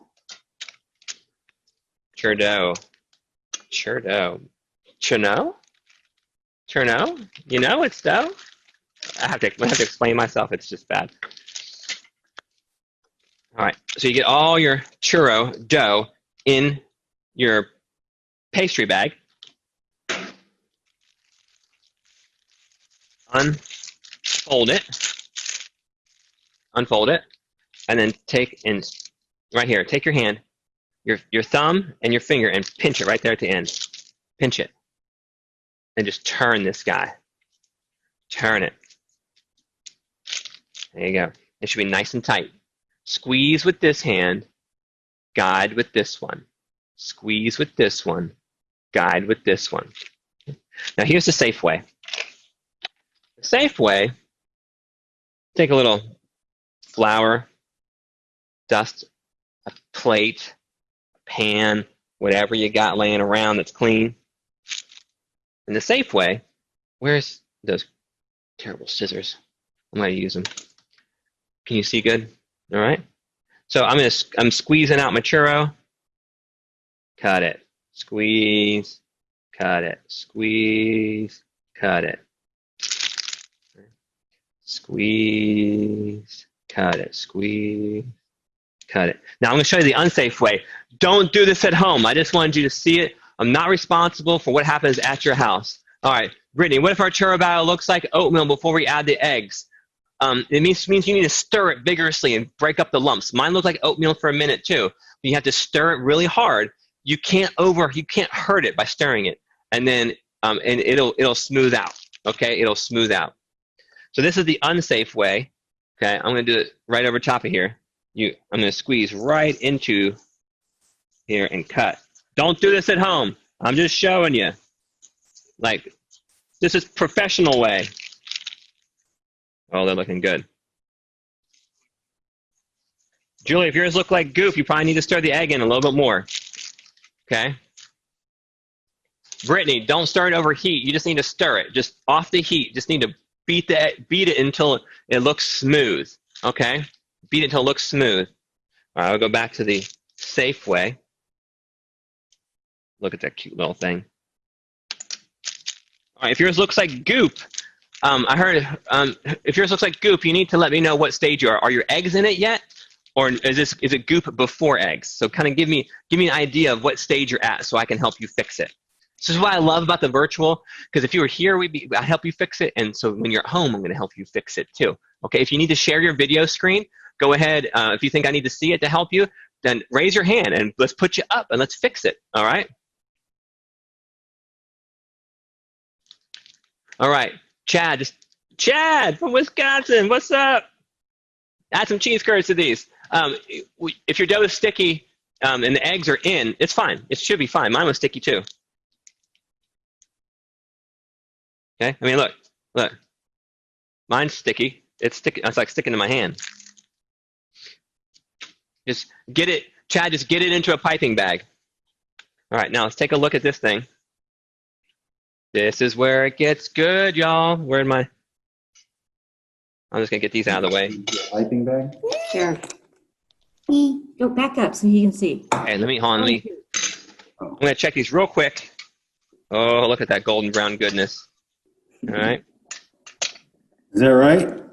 All right, so let me see.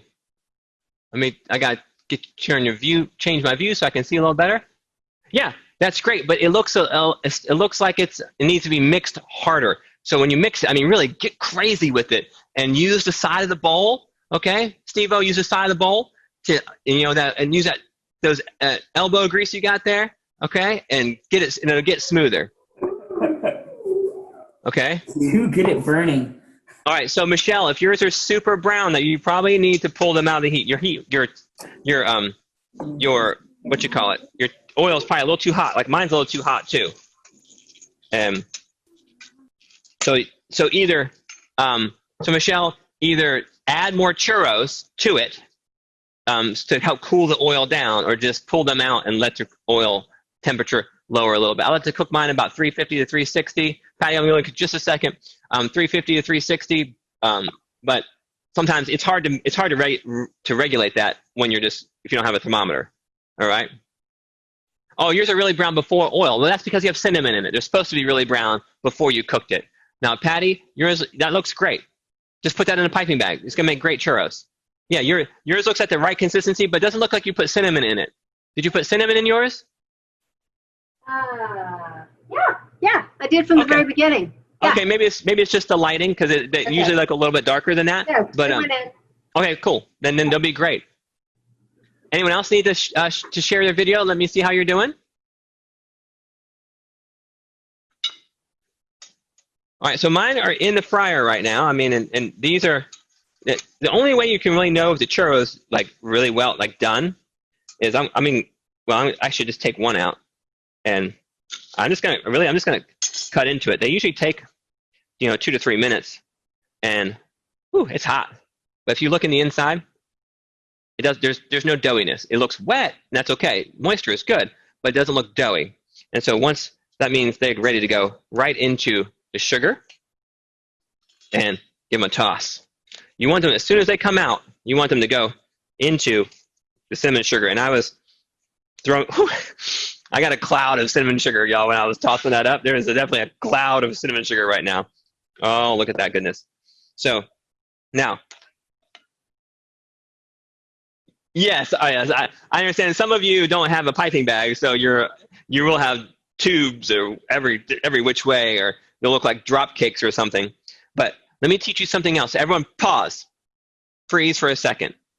The safe way to put your churros into the oil is to put them on your spoon or use your tongs or however you're doing it, and just put them in this way, right? So now I'm completely away from the oil, right?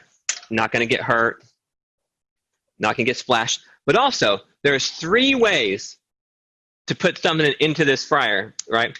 And so the first one is if your spoon is really high and you turn them over, if they drop from a distance, they're gonna splash everybody. That's the wrong way. Don't do that. All right. And then so really we're just gonna go with only one way today. We're just gonna go the safe way of using some sort of spoon or tongs, get it really close to the oil, and turn them in. That really is the safest way to do this tonight. Now, the other part you want to be careful of is the foam. So you don't want to put, like, my oil was only about halfway up this pot, less than halfway up this pot, and that's all I need. I probably put too much oil in here, to be honest with you. And so if your oil is too close to the top when you put churros in, it's gonna boil over. If that's starting to happen to you, just turn your heat off and just step back. I'd rather have oil all over your stovetop that you have to clean up than for you to put your hands in there and get burned. All right, and so just turn your heat off. Don't try to put a lid on it or anything like that. What you're going to cause is a bigger problem. All right, so just turn your heat off and take a step back. But my foam is going down. So just put 1 or 2 in at a time and let them foam up a little bit. And as the foam dies down, put 1 or 2 more in, and they'll foam. And you can pace it a little bit to make your churros. Pace it so you're safe. Churro. Robin, your oil is too hot. If you're exploding, your oil is a little too hot. So add more churros gently, carefully, or turn your heat off for a second. Just turn your heat off and let the pan cool down. You can also add some more churros to your pan to oh gosh. Don't put Keith on churros, Robin. That was just you're to blame now. If you put Keith on churros, that was a complete mistake. I don't know what to do for you now.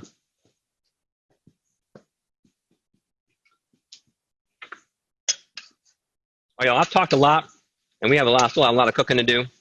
So while your churros are cooking, while mine are cooking, I'm going to finish this guy.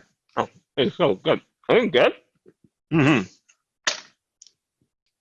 Actually, we're doing pretty good on cooking, I think. I was worried for a second. Megan, I see only half a question came through. How's? Not sure. Okay. How can you tell when they're done? Sometimes they're difficult to tell when they're done because they'll look brown on the outside, but they'll be still a little gooey on the inside. So the best way is just to cut one open and look inside it. Like pull one out, cut it in half, and look inside and see if it looks doughy or just kind of like wet, like moist and like cake. I'm good. Thank you. Mine probably have another minute or two. Do you want another nibble, Ted? So I heard how to put stuff in the oil again. Some of you are probably maybe now just getting to that part. Right. So the safest way to put stuff in the oil is to put your churros onto a spoon. Whatever you're going to use to like get things in and out of your oil, put them onto that, and just get them nice and close to the oil, and then just turn your spoon in. That's all. The goal is to keep everything super close to the oil. Dropping something from up high makes it dangerous. So if you're up high and you drop something, it's dangerous. So you want to get the closer you can get to the oil, the better with the churros before you let go. Yes, they are pretty delicious. Now, please, y'all, save some for dessert. I know it's gonna be hard to see. We couldn't do this later because as soon as I learned my lesson many years ago, and sometimes I still screw it up. But if we don't do dessert before the entree, as soon as the entree hits your stomach, all of you tune out. Nothing ever gets done in the classroom or at home. So dessert needs to get done now, and we'll set it aside. We can rewarm them up if you want to a little bit later. But when your churros are done, we're gonna sugar them and set them aside. And wow, I'm gonna have a whole lot of sugar left over. So you're welcome. A lot of you who got ingredients from us because you're gonna have a lot of sugar left over. I can see some of the comments coming through the chat room, and I'm not going to respond to that one, to what they look like, Patricia. Okay, so let's check another one. I'm going to pull one out. Everyone, if you're wondering to know if your churros are done, I'm pulling one out of the oil, setting it on my paper for drainage, and I'm going to cut into it. Ow, it's hot. And look on the inside. So mine still looks like there's a little bit of a dough ball in the middle. So I'm going to give it another 30 seconds. And then they're probably done. They take a little while. Now, I'll also tell you, if your oil gets too cold, if your oil gets too cold, they'll get really greasy. So having a fryer temperature at the right temperature is great, but sometimes it's hard to do if you're just doing it in a pot. But if your fryer temperature gets like down to 300, all your churros will just soak up oil. So if they're greasy, it means your oil temperature got down a little bit. Again, you're deep frying at home in a small pot like I am. It's just hard to regulate temperature and keep it just right. So we just deal with it. But the thing is, you're learning along the way. You're learning along the way. So my churros are done. Pulling them out. Drain them for just a couple of seconds. Turn off your oil, please. Turn off your oil. Ted, I've got more lime juice and everything over here too. Huh? That's cool. Yeah, there's some sitting right over there. I do not. So I'm putting the churros into my sugar, my cinnamon sugar. Coat those things up beautifully. You want to do it while they're still hot and it's still before the oil dries. There's something to make them stick to. All right. So there we go. Pulling them out. Save your cinnamon sugar. There's no reason why you can't save the leftovers and use it for making churros again. Use it for who knows what you want to use it for, but you can use it again. Make some roly-polies. Okay, now take your oil gently and set it aside. It's going to take a little while to cool down. You don't know what a roly-poly is, Ted? Now, I know my sister knows what a roly-poly is, but do you know what a roly-poly is? Anyone out there? Let me know. What's a roly-poly? Anybody? When it comes to cinnamon sugar, it should spark you. Let me know in the Q&A. In the Q&A, please. Q&A. Oh, Matt knows what a roly-poly is. Cool. Y'all get ready. Those little gray bugs. Yeah, those too, but I guess they are edible, but that's not what I'm talking about either, Scotty. So a roly-poly is like when your mom gets done, when we were kids, like done making cinnamon rolls or done making a pie, especially like pie or apple dumplings, and there's like little bits of crust left. You take the little bits of crust and you roll them out, just like a sheet, sprinkle cinnamon sugar on them, and roll it up, and then bake it. And those are roly-polies. If that's what they were for me growing up. I don't know what they were for you, but that's what they were for me growing up. Right, sis? You remember? Come on now. Let's do it. Y'all get your stuff out for your enchilada chicken and your enchilada sauce. So that's what we're doing next. We're gonna keep rolling along.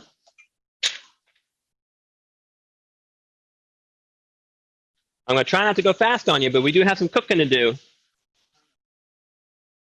All right, right. If you got your hand up, bring them on, Ted. Let's get interactive. Let's get virtual.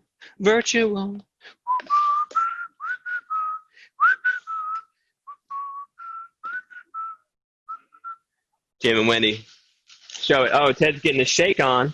Shake it, shake it, shake it. There we go. All right. What you got? How y'all doing? Doing great. Look at them. Look at that success. Churros. They're amazing. Aren't they really good? Yeah. All right. So we are moving on. We gotta start cooking we gotta start getting stuff ready for your chicken. So I've got a pepper right here, and I've got some onion, and I'm going gloving. I'm gloving it up.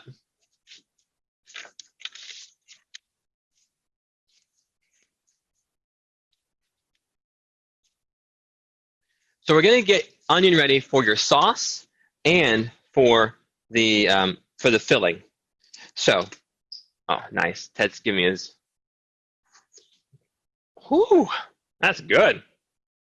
That was really good. Wow. Ted made me some margarita. I might want another one, Ted. No, I'm good. I'm good. Okay, fine. Okay, fine. Ted, I'll take another. Okay, Ted's got me. All right. All right. So we want to show you our churros, but we can't. It's cool. Yeah, I'm sorry. Madeline, save your churros to the end, and we'll show them at the end when we're cooking and eating. And Matt, they do look like big tater tots. I'm sure they do, especially if you don't have a star tip for those. So, all right, y'all, we're ready. Q&A's been answered. We're cooking. So here, we're going to take your onion, and I'm going to cut the end off. Even if your onion is whole, cut the end off, and then cut the other end off. Remember, for those of you who are new, we don't keep that dirty end around. With a lot of TV shows and things will show you to keep that, and we don't do that here, all right? Because you don't want all that dirt on your cutting board and stuff. So we're going to take your onion. And again, we're cutting 2 different types of onion right now. So here, if you can see, get the angle. If you can see the lines in the onion, okay, the lines in the onion, we're going to cut with the lines, right? So my lines are going this way, and my knife's going to go the same way, right? If the lines are going this way, and I cut, that's across the grain, not good. Not what I mean for today. You want the knife to be going with the lines, and you want to cut this pretty thin. All right, we're just making what we call a julienne. Now, when I get to halfway up this onion, now I'm going to take it and I'm going to push it down to keep the curve going away from my fingers. All right? And so, all right, when you get to the point here, just let go. That's the case. If it's too close to your fingers, let go. That's a julienne. Julienne is a long strip, so it should look like little strips. Okay, and so so Shelly said, are we starting on the chicken or the sauce? We're starting on both, actually. So right now we're getting the onions ready for the chicken filling, and we're also going to make the sauce. We're getting your onion ready for the sauce. That's what we're about to do right here. So I'm kind of working on both projects because there's only a little bit to cut. I want to go ahead and get that done. So here I'm going to cut this in strips as well, but I want this to be nice and small dice. Just this little piece. I just want a little piece diced for the sauce. So I cut it in split strips, turn it sideways, right? And then cut across. Nice fine dice.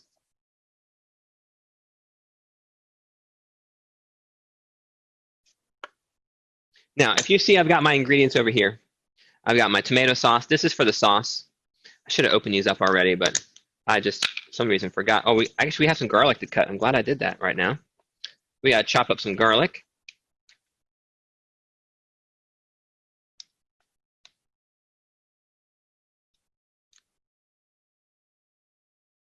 But I'm just going to consolidate and put all of this stuff on one tray because it's really going to get cooked kind of together. So I have this diced onion right here, really nice, small dice. My sauce, go in there. Aquí. Speak some Spanish tonight. Since it's Cinco de Mayo. All right, those onions are going there. The garlic. Seems like a lot of garlic. That's probably fine. Again, cut the core, the brown end off right there. Cut that off. And just chop it up as small as you can. So I like to cut all the little brown ends off at one time. Yeah, I've talked a lot today, and we added that we had the bartender. So I don't want to rush you right now. So we might go a few minutes over tonight. My streak, my ending on time streak or early might be over. Might be over. We'll see. I'm not going to rush you. I'm not going to rush. Streak. It's not a streak of 1 10. It's like 3. Yeah, dude. Yeah. I did pretty good on a few. So I'm just cutting mine in strips. Chopping it up. Chop it up however you want to. If you have one of those little garlic smashers, that's fine too. Use it. You can cheat. I won't know unless you tell me. So it's not cheating unless you get caught. That's what they tell me when I was in school, right? Is that right? No, that's wrong. You should live your life with integrity, and it's cheating even if nobody can see you, right? Because God does know what you're doing everywhere, no matter what you're doing. And actually, that actually changed my life. That right there. Again, I'm not trying to push my faith on you. It's my story. I get to tell it. If it's not part of your story, no big deal. Okay. Although I think you're missing out on some Jesus because he's pretty awesome. But I remember back when I had an ice sculpture business, and that is a true story. I used to own an ice sculpture business, and I remember when I kind of came to know Jesus, and I remember I used to carve late at night. I worked a day job cooking it's like I just went through puberty and my voice cracked. Excuse me. And I was working at the Biltmore Estate, cooking there, and I had my ice sculpture business. And I did it at night.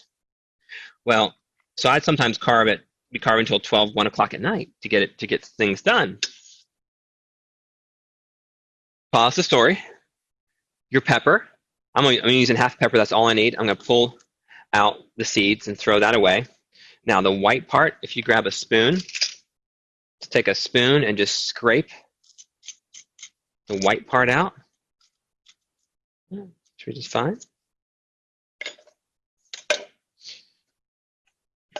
And so it's 12:30 at night, and I remember I was carving this piece of ice, and I'm kind of like new to knowing Jesus and reading the Bible and just thinking about things, and I carved it. And when I got this ice sculpture done, like I used to carve back in those days, I carved outside of the freezer. By the way, I'm cutting these peppers really thin, just like the onions. They're going to match. Okay, they're going to match the onions that I cut.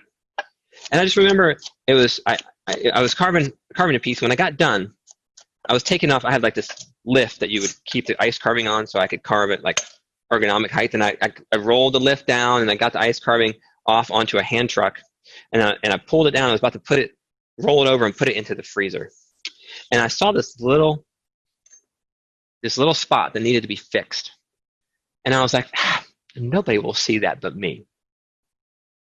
And this was like 15 years ago, 16 years ago, and then I remembered, you know what? He sees it. He sees it. Whether no one else was there but me, but he sees it. You got people at the door, hi, and so because I knew he saw it, it made me stop, put the ice carving back on the lift, crank it back up, fix that spot, and then I said, okay, and I put it back. I put it into the back in the freezer, and I was proud of it because it was done. But then I feel like he was proud of me because he knew it was done too, and so when I started doing that, when I started just even when no one was looking, doing the right thing, my sculptures got better, my business got better. I started making more money. There's a whole lot of great things starting to happen. So even with behind closed doors, kids, parents, whatever, even behind closed doors, it's your choice. Choose the right thing.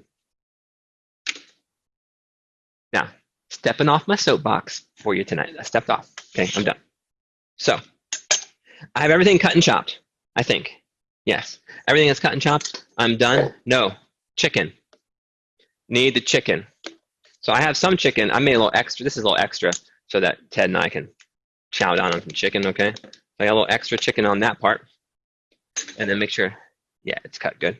Now, this is the chicken. I want to show you the penny packer method is what I call it, the penny packer method. Ted, I see he's already getting up. He's going to come in tight, get you a tight shot of how I do this. So y'all, when you're cooking chicken, a chicken breast, so this is something that I want you to pay attention to because I want you to do this at home. This will make your life a whole lot better if you like to cook, especially if you like to cook on the stovetop, which I do. I love cooking on the stovetop. So you have this chicken. It's always thicker here than it is here, right? You got one thick side, one thin side. So in order to get this cooked, this gets really dry, right? And sometimes it's just so thick, it's hard to get it cooked on the stovetop or even the oven, for that matter, and not dry everything out. So mine's kind of already trimmed. I'm not going to show you trimming today as much as I've done on some other days. So definitely trim off all your fat. Right. This is what I call the penny packer method. So I'm going to take my knife and I'm going to put it down flat. I'm going to come halfway up the thick part. Halfway, see that? So there's the cutting board. Here's the top. Coming about halfway.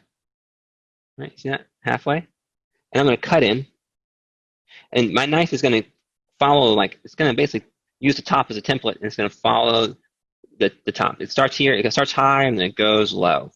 So my knife's going to cut an angle starting high, and it's kind of going down an angle low, following the top. Right? And so once you do that, you pull that off. Now they're all the same thickness, and they'll all cook at the same rate. And so that's a really important thing. Now for me, I'm going to cut this in half. So now I've got manageable pieces. Look at them. They're all the same thickness, and they're all cooked at the same rate. So I'm going to do that, put it in my bowl. A little extra juice in there I'm going to get rid of. Put them in my bowl.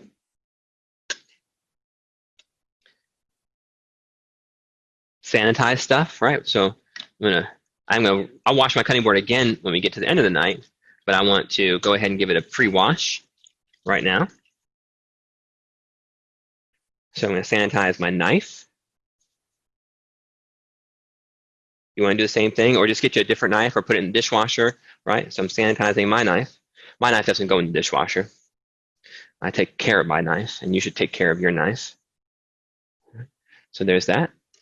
Then I know I had a little chickeny hand that I was touching the bottom of that with, so go ahead and clean that and where it was sitting.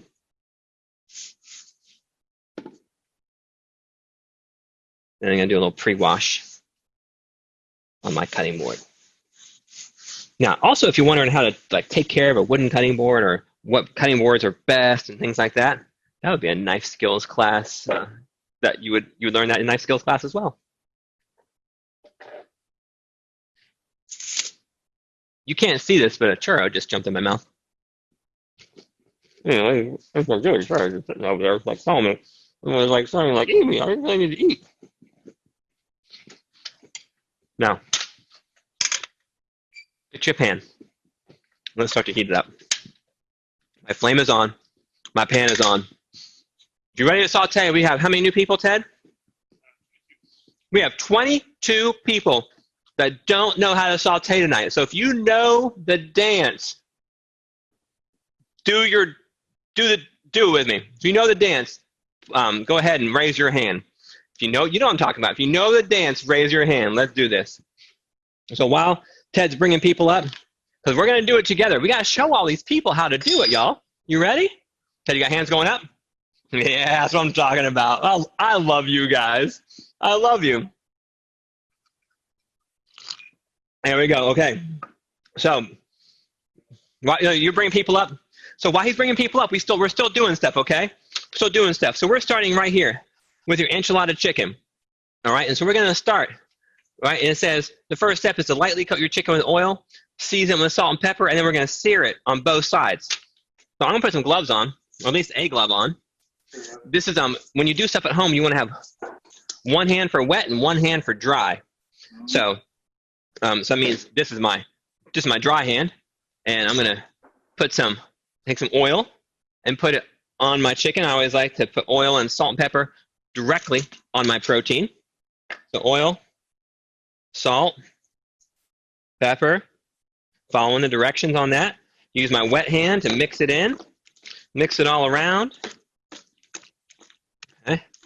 Yeah, look at that. Looking good, looking good. Now, my flame is on, my pan is on, there's nothing in it. It's getting hot, y'all. It's getting hot in here. And let's do this. So, y'all ready? Y'all ready, everyone? All my video people? Okay, I'll get here. I love it. Okay, so we saute in 3 steps, everybody. All you new people, you got to put your hands up just like this. Everyone out there, put your hands up. Ready? Because we heat the pan, heat the fat, heat the food. Ready? Heat the pan, heat the fat, heat the food. Heat the pan, heat the fat, heat the pan, heat the fat, heat the food. Heat the pan, heat the fat, heat the food. Okay? We do this dance here, and it makes you feel like an idiot sometimes. And y'all look beautiful. Y'all look beautiful, right? But I do that because I want you to learn things and I want them to stick right here, okay? So flame is on, pan is on. Heat the pan. Now heat the fat. So the pan is hot on its own. Then heat the fat. I'm going to put just a little bit of fat in my pan. Cooking fat, olive oil, bacon grease, lard. I'm using oil tonight. Let the fat get hot. 1, 2, 3, 4, 5. Let it get hot. It's a separate step. And then step number 3, listen. Shh. You hear that? Okay, that's the sound of a good saute. You want to hear that sizzling sound. Right? If you don't hear that sound, then pull your chicken out and let your pan get a little hotter. Okay, because that's the sound of a good saute. Now I've got a lot of chicken, probably way too much chicken for this tonight. I'm going to sanitize my tongs. Hey, thank you everyone who joined the dance. I love it when you do that. Yes. Okay. So, Jeff, you know how we always joke that people are being recorded while we do that in the live class? Yeah, I wasn't gonna tell people that they're recorded because now I have. Now we're actually recorded. Yeah, blooper reel. Yeah, y'all totally on the blooper reel.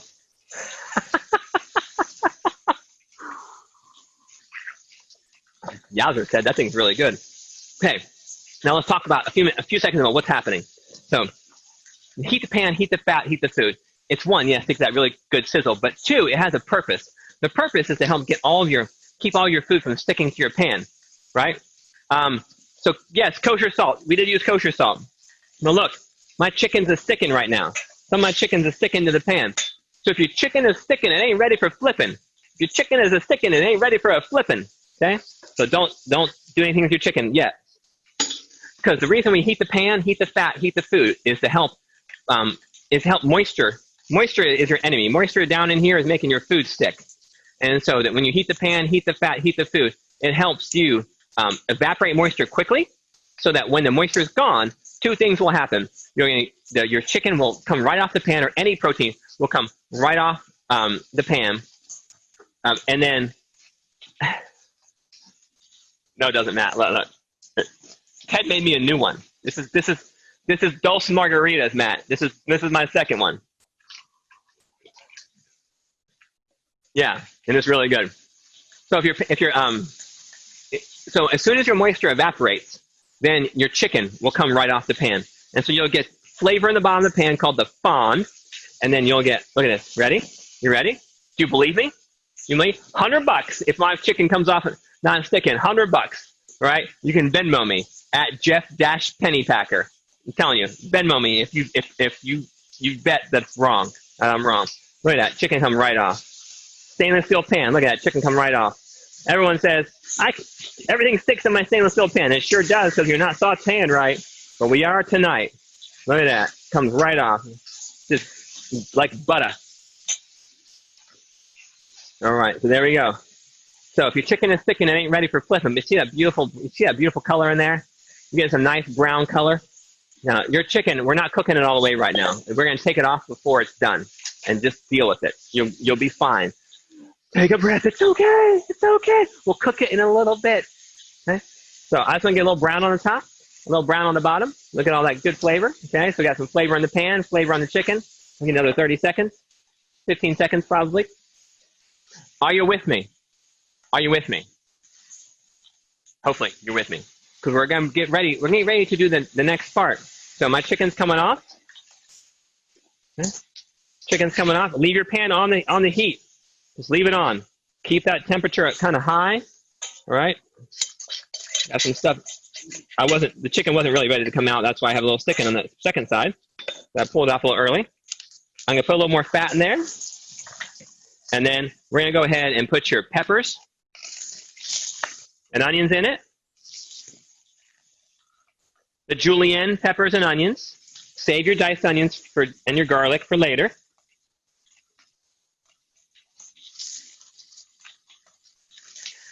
Now also, while these are cooking, look at that. We're going to cook these until they soften a little bit. Now, as soon as you get to the point where I'm at right now, my sizzle has starting to go. So, gentlemen, you married guys out there, you got to do some things like flowers and nice stuff for your lady and get that sizzle back, okay? For us here cooking, we just, add a little bit more oil on that thing, a little more fat, and get that sizzle back. Right? And we're gonna just soften those veggies a little bit.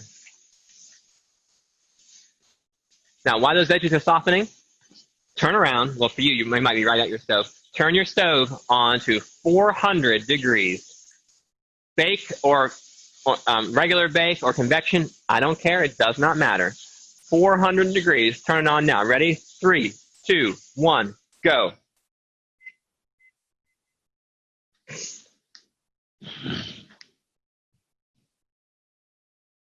Yeah, I can taste this different tequila. It's good. It's good. Okay, so now we're just trying to soften your veggies. You're gonna need a clean bowl in just a second. A clean bowl in just a minute.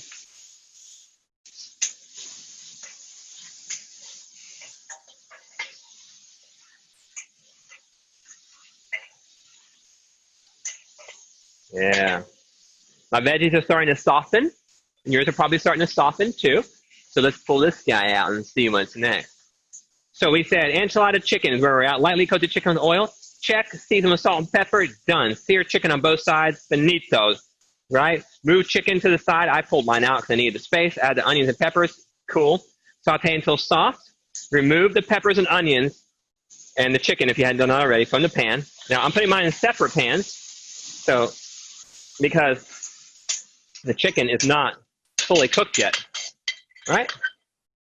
Now, it says, now, turn your pan off for just a minute, but leave it there. We're going to use it. See all that flavor in there? Oh, my gosh. Do you see that? Flavor! Okay, don't get rid of that at all. And so what you should have now, you should have your peppers and onions, or your chicken and your peppers and onions over here, separate bowls, please. Please. All right, and then we have cheese and cilantro. This is for the end. Just set this aside. You don't need this right now. Here, I can just put it right there if I want to. Well, yeah, sounds good to me. They can all just, all right, peppers. So I kind of got like my peppers, onions, cilantro, cheese. That's right there. Chicken in its own bowl. Done.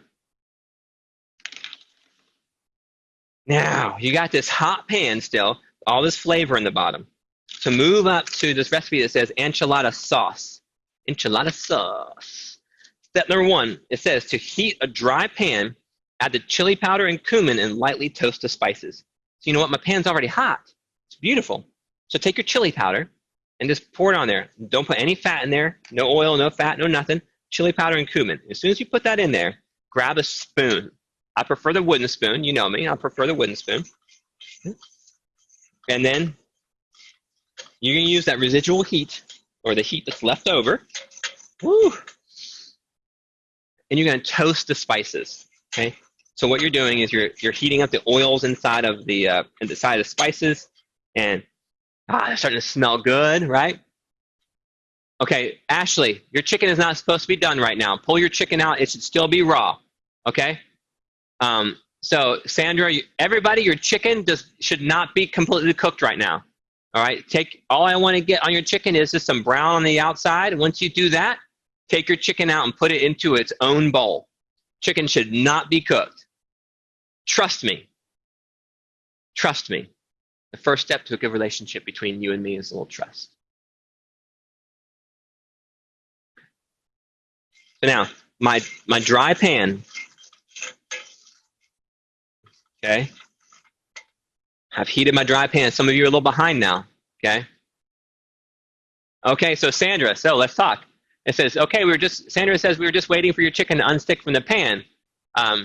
So if your chicken is still sticking, that means your pan wasn't hot enough at the beginning. I need to refine that one. If your chicken is sticking, your pan wasn't hot enough at the start. We'll work on that saying yeah. If your chicken was sticking at the beginning, you need to bring more heat before you flip the meat. We're getting there. We're getting there. Okay. So I'm trying to slow down for just a second, but I don't want to burn. I don't want to. My spices are in here, so this is a very clutch kind of time, a crux of the time. So again, you should have peppers and cheese, and this setting aside. As soon as you get that sauteed and setting aside, that's fine. That's great. You got your chicken over here, and your chicken is in its own bowl. It is not cooked. You can still see pink. Look at that rawness. You can still see that. It's okay. Don't worry about it. Forget about it. Now, so we are on enchilada sauce now, everyone. Enchilada sauce. Heat the dry pan. Add the chili powder and the cumin and lightly toast it. As soon as you start to smell the aromatic of it, you're gonna be like, it's gonna smell good. All right, but if you get any sort of burning, if it looks black in here, your pan was a little too hot. If it looks black. Once something gets bitter, when something turns black, it gets bitter, and once it gets bitter, it never gets better. Okay. Sorry, Steve, I should have told you that a long time ago. Once it gets bitter, it never gets better. Think about that in your relationships all across the world, right? Once it gets bitter, it never gets better. So if you get a little bit of burnt in here, go ahead and just get you a new pan, get you some fresh chili powder and some fresh cumin, and start again. All right, because if you get a little bit of black in here, then if you get a little bit of black, you can't make this batch big enough to get rid of it. And think about bitterness, it's slow. You're gonna make this sauce. If you think you can get through it, it's not gonna work. bitterness just takes root in your life, and you got to get it out. You got to get rid of it before it gets bad, because what happens is a little bit of bitterness, a little bit of black in here turns into bitterness. And it gets once you mix it, gets spread around, and then when you eat it, it's going to taste really good for that first couple seconds. But bitterness takes time. And Julie, I saw that comment. It is still family friendly, but bitterness takes time. So when you swallow it, bitterness is back here, and so the food's going to go down your throat, and then you'll wait about 10 seconds, and you'll go, oh, that's bitter. Okay, and then you can't make it better about that point. So the next step, it says to add the oil and flour and make a roux. So I am going to go ahead and turn my heat back on. Hopefully I delayed enough for some of you to catch up. You didn't think I knew what I was doing. Okay. Okay. So Lisa, yours is black. Turn your pan off, and I want you to taste a little bit. So Lisa, turn your pan off, taste a little bit, and you blow on, of course, it's going to be hot. Taste it and swallow it and see if it really is bitter or if it just got dark. Okay. And so you want to taste it. And if that's the case and you ran out of chili powder, just start a new pan and you'll do it without chili powder and it'll be good. Okay, you'll be fine. Okay, so it says add the oil. So this is where you have a measured amount of oil from the recipe, a measured amount of oil, and a measured amount of flour. I'm gonna put those together. All right, Lisa, if it seems okay, you're good. This means you have probably really deep, rich flavor. Okay, so if you think yours is too dark, just take a little bit and taste it, and then let it go down your throat. Wait about 10 seconds, and if there's no bitterness, you're good, and you can keep moving. Okay. So now I have oil and flour in here, and it's making a roux, which is a thickener. Right, and I'm gonna go ahead and put my onions and garlic in here as well. So onions and garlic, all right? These guys are going in.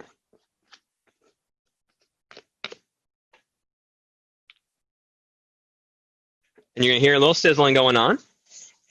Thank you, Ted. Okay, that's because the oil in there, the oil is gonna cook the onions and garlic a little bit.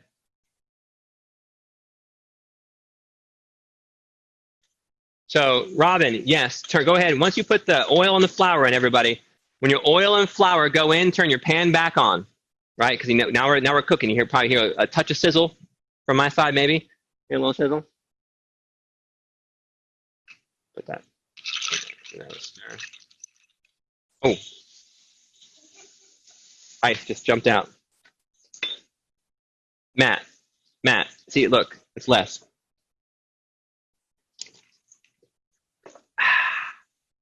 All right, so I'm going to cook those for just a minute.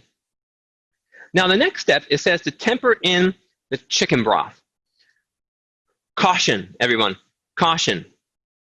This pan is hot now, and as soon as I add liquid to it, it's going to steam up and it's going to go, and it'll steam and give you a burn. So lean back a little bit, and I want you to add just a little bit. And just let the steam just hang out. Don't move. Let all that big amount of steam go away. And now let's go ahead and stir that together. Tempering is where you slowly bring two things together. I teach a little bit more in depth in other classes as needed. But tonight, as soon as it's mixed together, you don't see any liquid left, then add a little bit more. And I want you to mix it. Now you can see some solid parts and some liquid parts. You're going to mix them until they're nice and smooth. We don't want any lumps, y'all.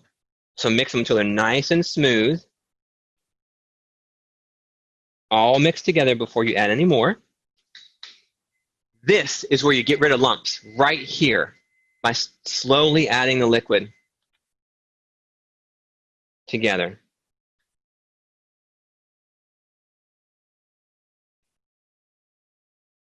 So let's just say, maybe some of you are a little bitter. This is how you bring the relationship back together, okay? You start off by tempering, okay? Because when someone's bitter, you just can't spend all kinds of time together. You need to just, go to separate rooms for a minute, gain your breath, and just little bits at a time, work your way back together. And it's going to get a little rocky at first. You get some lumps in there, but then you just keep working them out, y'all. Working them out. And now you have this nice, smooth, velvety, great smelling enchilada sauce.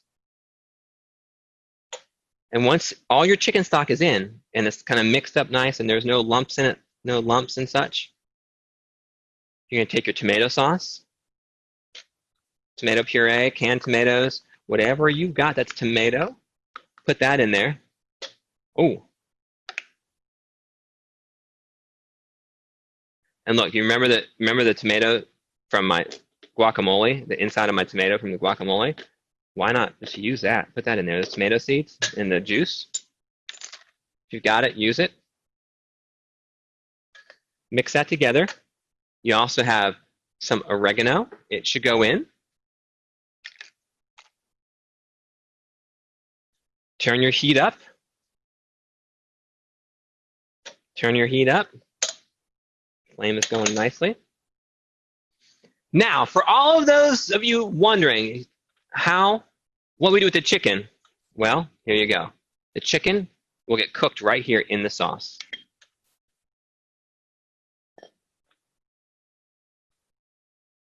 There we go.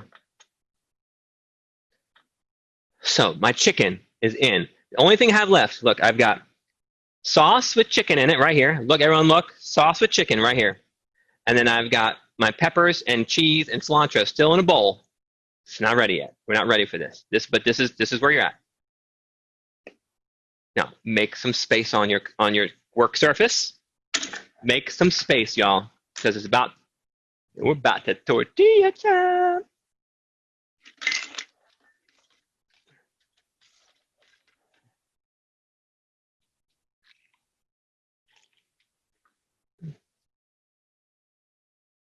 What you're looking for now, look in your pot. My heat, I'm adjusting my heat a little bit. You want to bring this to rolling boil, like lots of bubbles. Right? And then once you bring it to a rolling boil, that means it's hot enough to cook your chicken, and turn it down to slow bubbles at the simmer. Slow bubbles. So I'm bringing mine to a full rolling boil. It's going to splash a little bit and splatter a little bit. Be careful. Don't get your face too close. And once I do that, once I have, big bubbles, lots of bubbles, real fast bubbles, then I'm going to turn it down, turn my heat down. I have a simmer. Your chicken won't take very long to cook this way. When it cooks in liquid, it won't take long at all. So I'm going to take this and set it aside. Not yet, because my cutting surface is dirty. So y'all, you're going to need a rolling pin, some flour, and a skillet. Preferably a carbon steel or cast iron skillet. But if you have a nonstick skillet, I'll let you slide this one time. Speaking of cast iron, let's do a plug here. You knew that. You knew that was coming. Speaking of cast iron, did you know? You don't. You don't know. But you want to know. Do you love cast iron? If you love cast iron, let us know in the chat room right now. Do you love cast iron, or you love it, hate it, or scared of it? Love, hate, or scared? Okay. Amy Levi. First 3 Saturdays of June. First 3 Saturdays of June.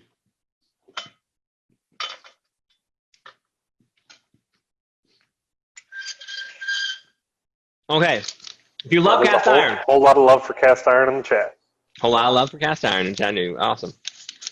Well, since you want to know, since you asked, we're doing a 3-part series with Lodge Cast Iron. 3-part series. 3 Saturday nights in a row, the first 3 Saturdays of June. And we're going to be cooking in cast iron. We're going to teach you how to cook in it, teach you how to care for it, and teach you how to do different things. So the first menu is hibachi. The second is going to be Southern-ish. I know, my wife said, that's not a word. I said, I get to call it whatever I want to. Southern-ish. And the third, French classical. Did you know you can do more than Southern food in cast iron? Yes, you can do other things in cast iron, I promise you. And so that's what we're going to do for our I'm going to teach you how to all kinds of cool stuff. And so here's the cool part. One scared. if you're scared of cast iron, I will walk you through and not be scared anymore, and you will get much better results, and you're gonna get much better tasting food because cast iron is the way to go. So while I'm still talking about that and things are cooking, you need you a cookie sheet. Cookie sheet. I have parchment on mine. You don't have to do parchment, but I have parchment on mine, so get your cookie sheet ready to go.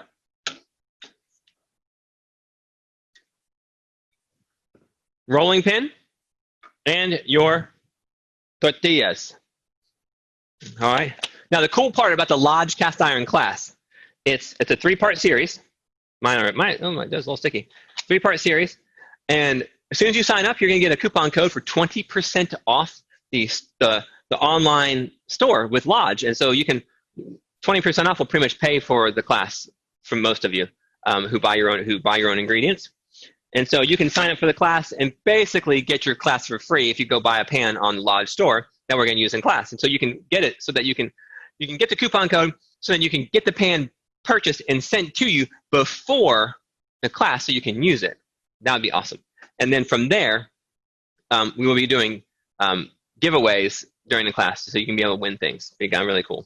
It'd be really cool. All right, so just real quick, everybody. That was a plug, but that plug was intentional to help you get caught up.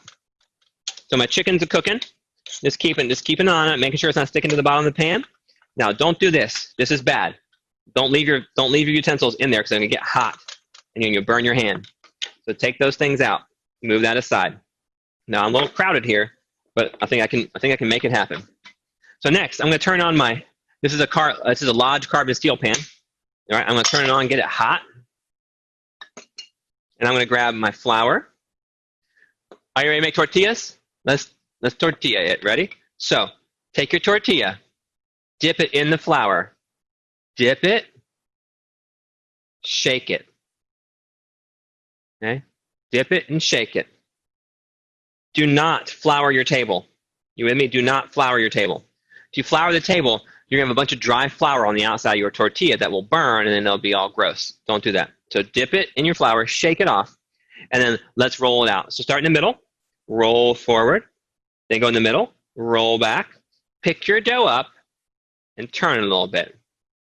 We only roll forward and back here. That's our rules, the rolling rules. Middle, roll forward, middle, roll back, pick your dough up, make sure it's not sticking to the table. If it is, we will have to dust with a little bit of flour. Middle, roll forward, middle, roll back, pick it up, turn the dough. Start in the middle, press down in the middle, and roll it forward. Start in the middle, press down, and roll it. Oh, see it wrinkled? Just pick that up a little bit. Now mine's a little bit wet. Hey, Ed, I'm not sure if you're on tonight, but man, this thing rolls like a champion. Ed made this for me. And so mine is a little sticky. That's okay. It's not sticking too much. As soon as you can see the table through it, I can see the table through mine. What you want to do is pick this guy up. Make sure that your pan over here is hot. I got a little smoke going on. You probably can't see it. All right? And just take this guy. There's no fat in the pan. I'm not adding any fat to the pan. So let me get this in this view too. Okay?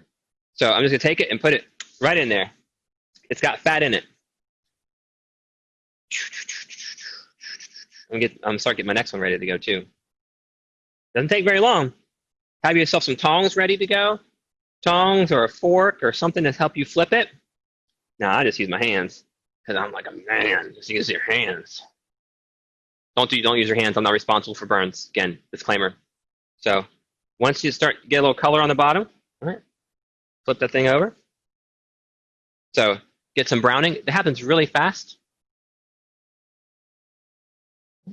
Want your tortillas to be nice and soft.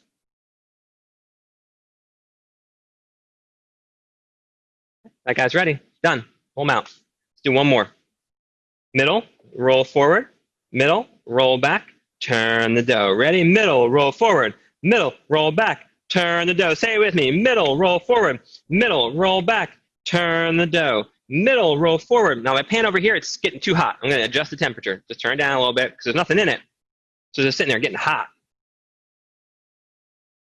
Yeah, get that tortilla nice and thin. I only roll forward and back. That forces you to to pick the tortilla, loosen it from the table, and move it.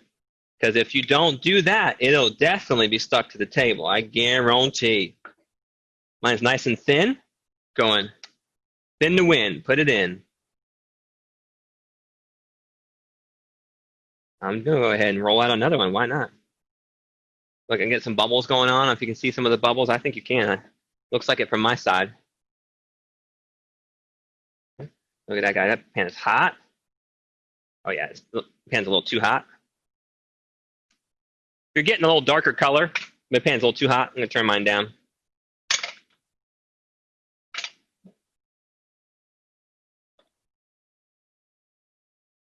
Middle, roll forward. Oh, mine's a little sticky. Middle, roll back. Yeah, that's definitely sticky. So if it's sticking to you really bad, you can do a light dusting of flour. Just a light dusting. The goal is that when you're done rolling it, that you don't see flour on the outside of your tortilla, because that flour on the outside will burn. And so your goal is for the flour to be kind of pressed in by the time you're done. So I'm wiping the extra flour off of mine on that one. Okay. I'm gonna go ahead and do all 4 of mine. Okay, if you have any questions, I see Ted's answering a few questions. If there's any questions that we can help you with right now, shoot. We are here. We're gonna go a few minutes over, but we really are about, less than 5 minutes from being done. Okay, we're less than 5 minutes from being done. Just to let you know, you'll be eating here very soon, but you're already full on guacamole, and you're sick to your stomach on eating all that sugar from the churros. I know.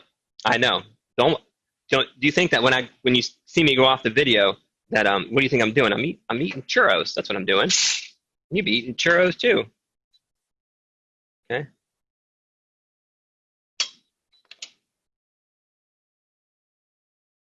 Till it's done, Julie. The chicken needs to cook till it's done.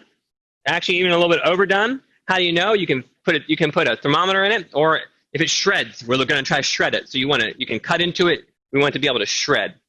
That's how. Then when you're cooking your chicken until your chicken is done, even a touch overdone, so that we can shred it up. That's what I'm about to do right now. Actually, I have all my tortillas. All my tortillas are rolled out. So my chicken. Now I'm grabbing a trivet here so I can take my chicken off of that. Let's see. He's hot.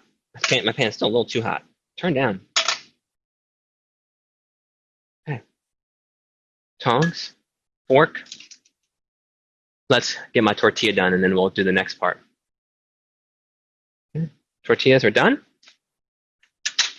Make some space.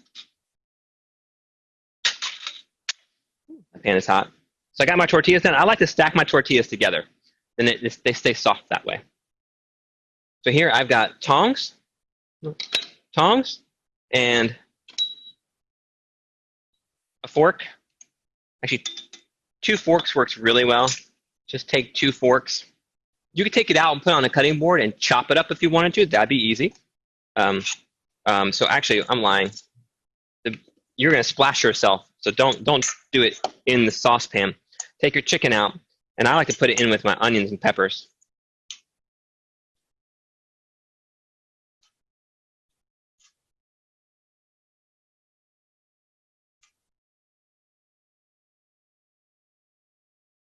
Does it smell fantastic? You know it does. I know it does. Okay, so take your forks and just shred it. Now I know some of you, if you're doing a lot, you put this in a KitchenAid with a paddle attachment. I'll shred it in a second. But I like to show you ways that like we do it like this in class, and it's hot, so this works well. But because I know you don't always have. Not everyone has a KitchenAid, or not everyone has a food processor. So I try to show you things that ways you can do it at home, even if you don't have all the equipment. I think that's probably one of the things I shoot for is how can we do this with equipment that everybody would have and nothing special. Very rarely are we using special equipment. to do our cooking classes. How many of you are going to sign up for that lodge class, by the way? Come on, everybody. We're going to blow it out. We're going to blow it out of the water on that lodge class. I'm super excited. I'm going to use the Black Lock series deep skillet as my hero pan, my main pan. Yeah, Amy, Amy, your email, I've kept it in my inbox, by the way. Amy, if you can hear me, I've kept your email in my inbox just because until we get it up, so I don't forget to tell you when it's ready, so you can be the first to sign up.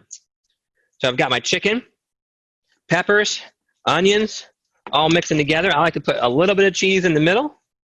All my cilantro. Madeline, make sure you put all your cilantro in.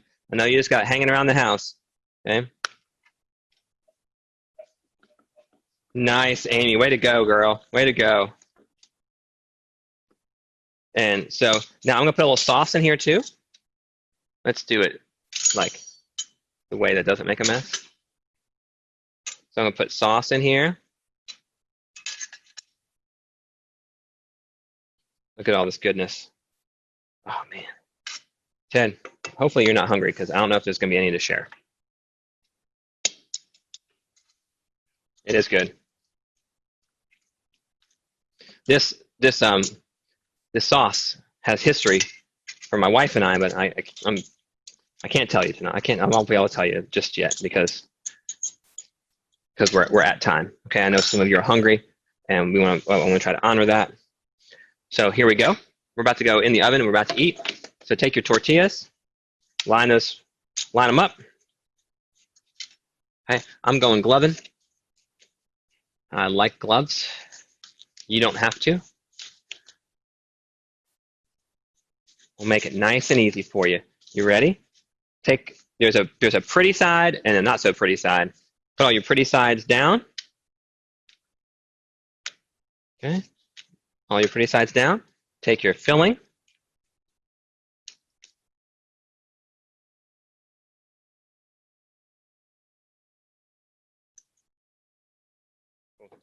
We had extra chicken. That's making a lot. Okay. Fold and roll. You have 4 chances to see it. I only have 4 chances to show you. So take a look. Fold and roll. Oh, some of it came out. Get back in there. Okay. That was 2. If you hadn't seen it yet, you better stop what you're doing and take a look. Fold it over and just roll it up. Put the seam on the bottom. Fold and roll. Oh, that one broke. That'll be mine, Ted. You can have the unbroken ones. Sealed with cheese. Now we're going to do a little sauce. I like to put my orders together. 2 orders, one for me and one for Ted. Put a little sauce right on top. Save that sauce for your eggs in the morning. If you got some leftovers, save that for your eggs tomorrow morning. Put cheese on top. Y'all, pop this thing in the oven. I'm going to set a timer for about 3 minutes or 2 minutes. Sounds good to me. You can keep yours in a little longer, but I'm just going to put mine on a plate and show you because I know some of you are ready to eat. So it can go a little faster if you'd like. All right.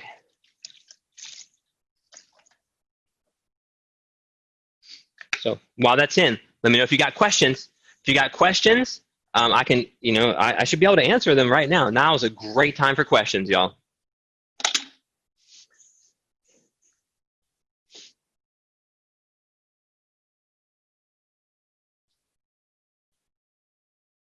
Okay. Patty, oven temp, 400 degrees.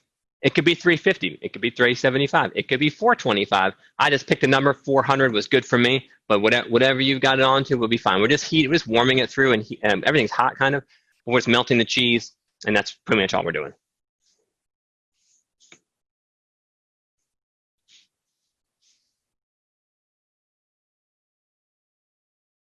All right, also, if yours is going to be coming out of the oven when mine is, go ahead and raise your hand, and we'll get your video up so we can start seeing everyone's success. My favorite part.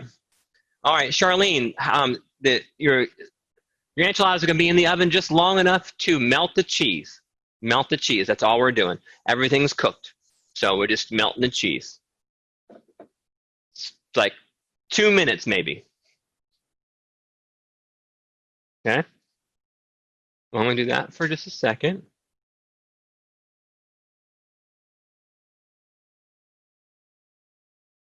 There it is. My cheese is looking good. Nice and melted. I guess we'll have to drink it then, huh? I mean, after we're done.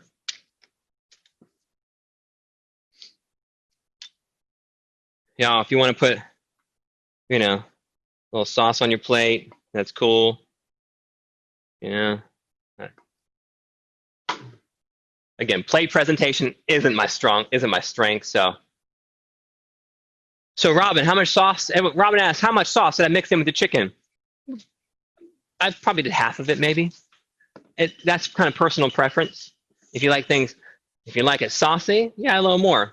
But I know who you're married to, so you probably don't like it things saucy. And then we got our guacamole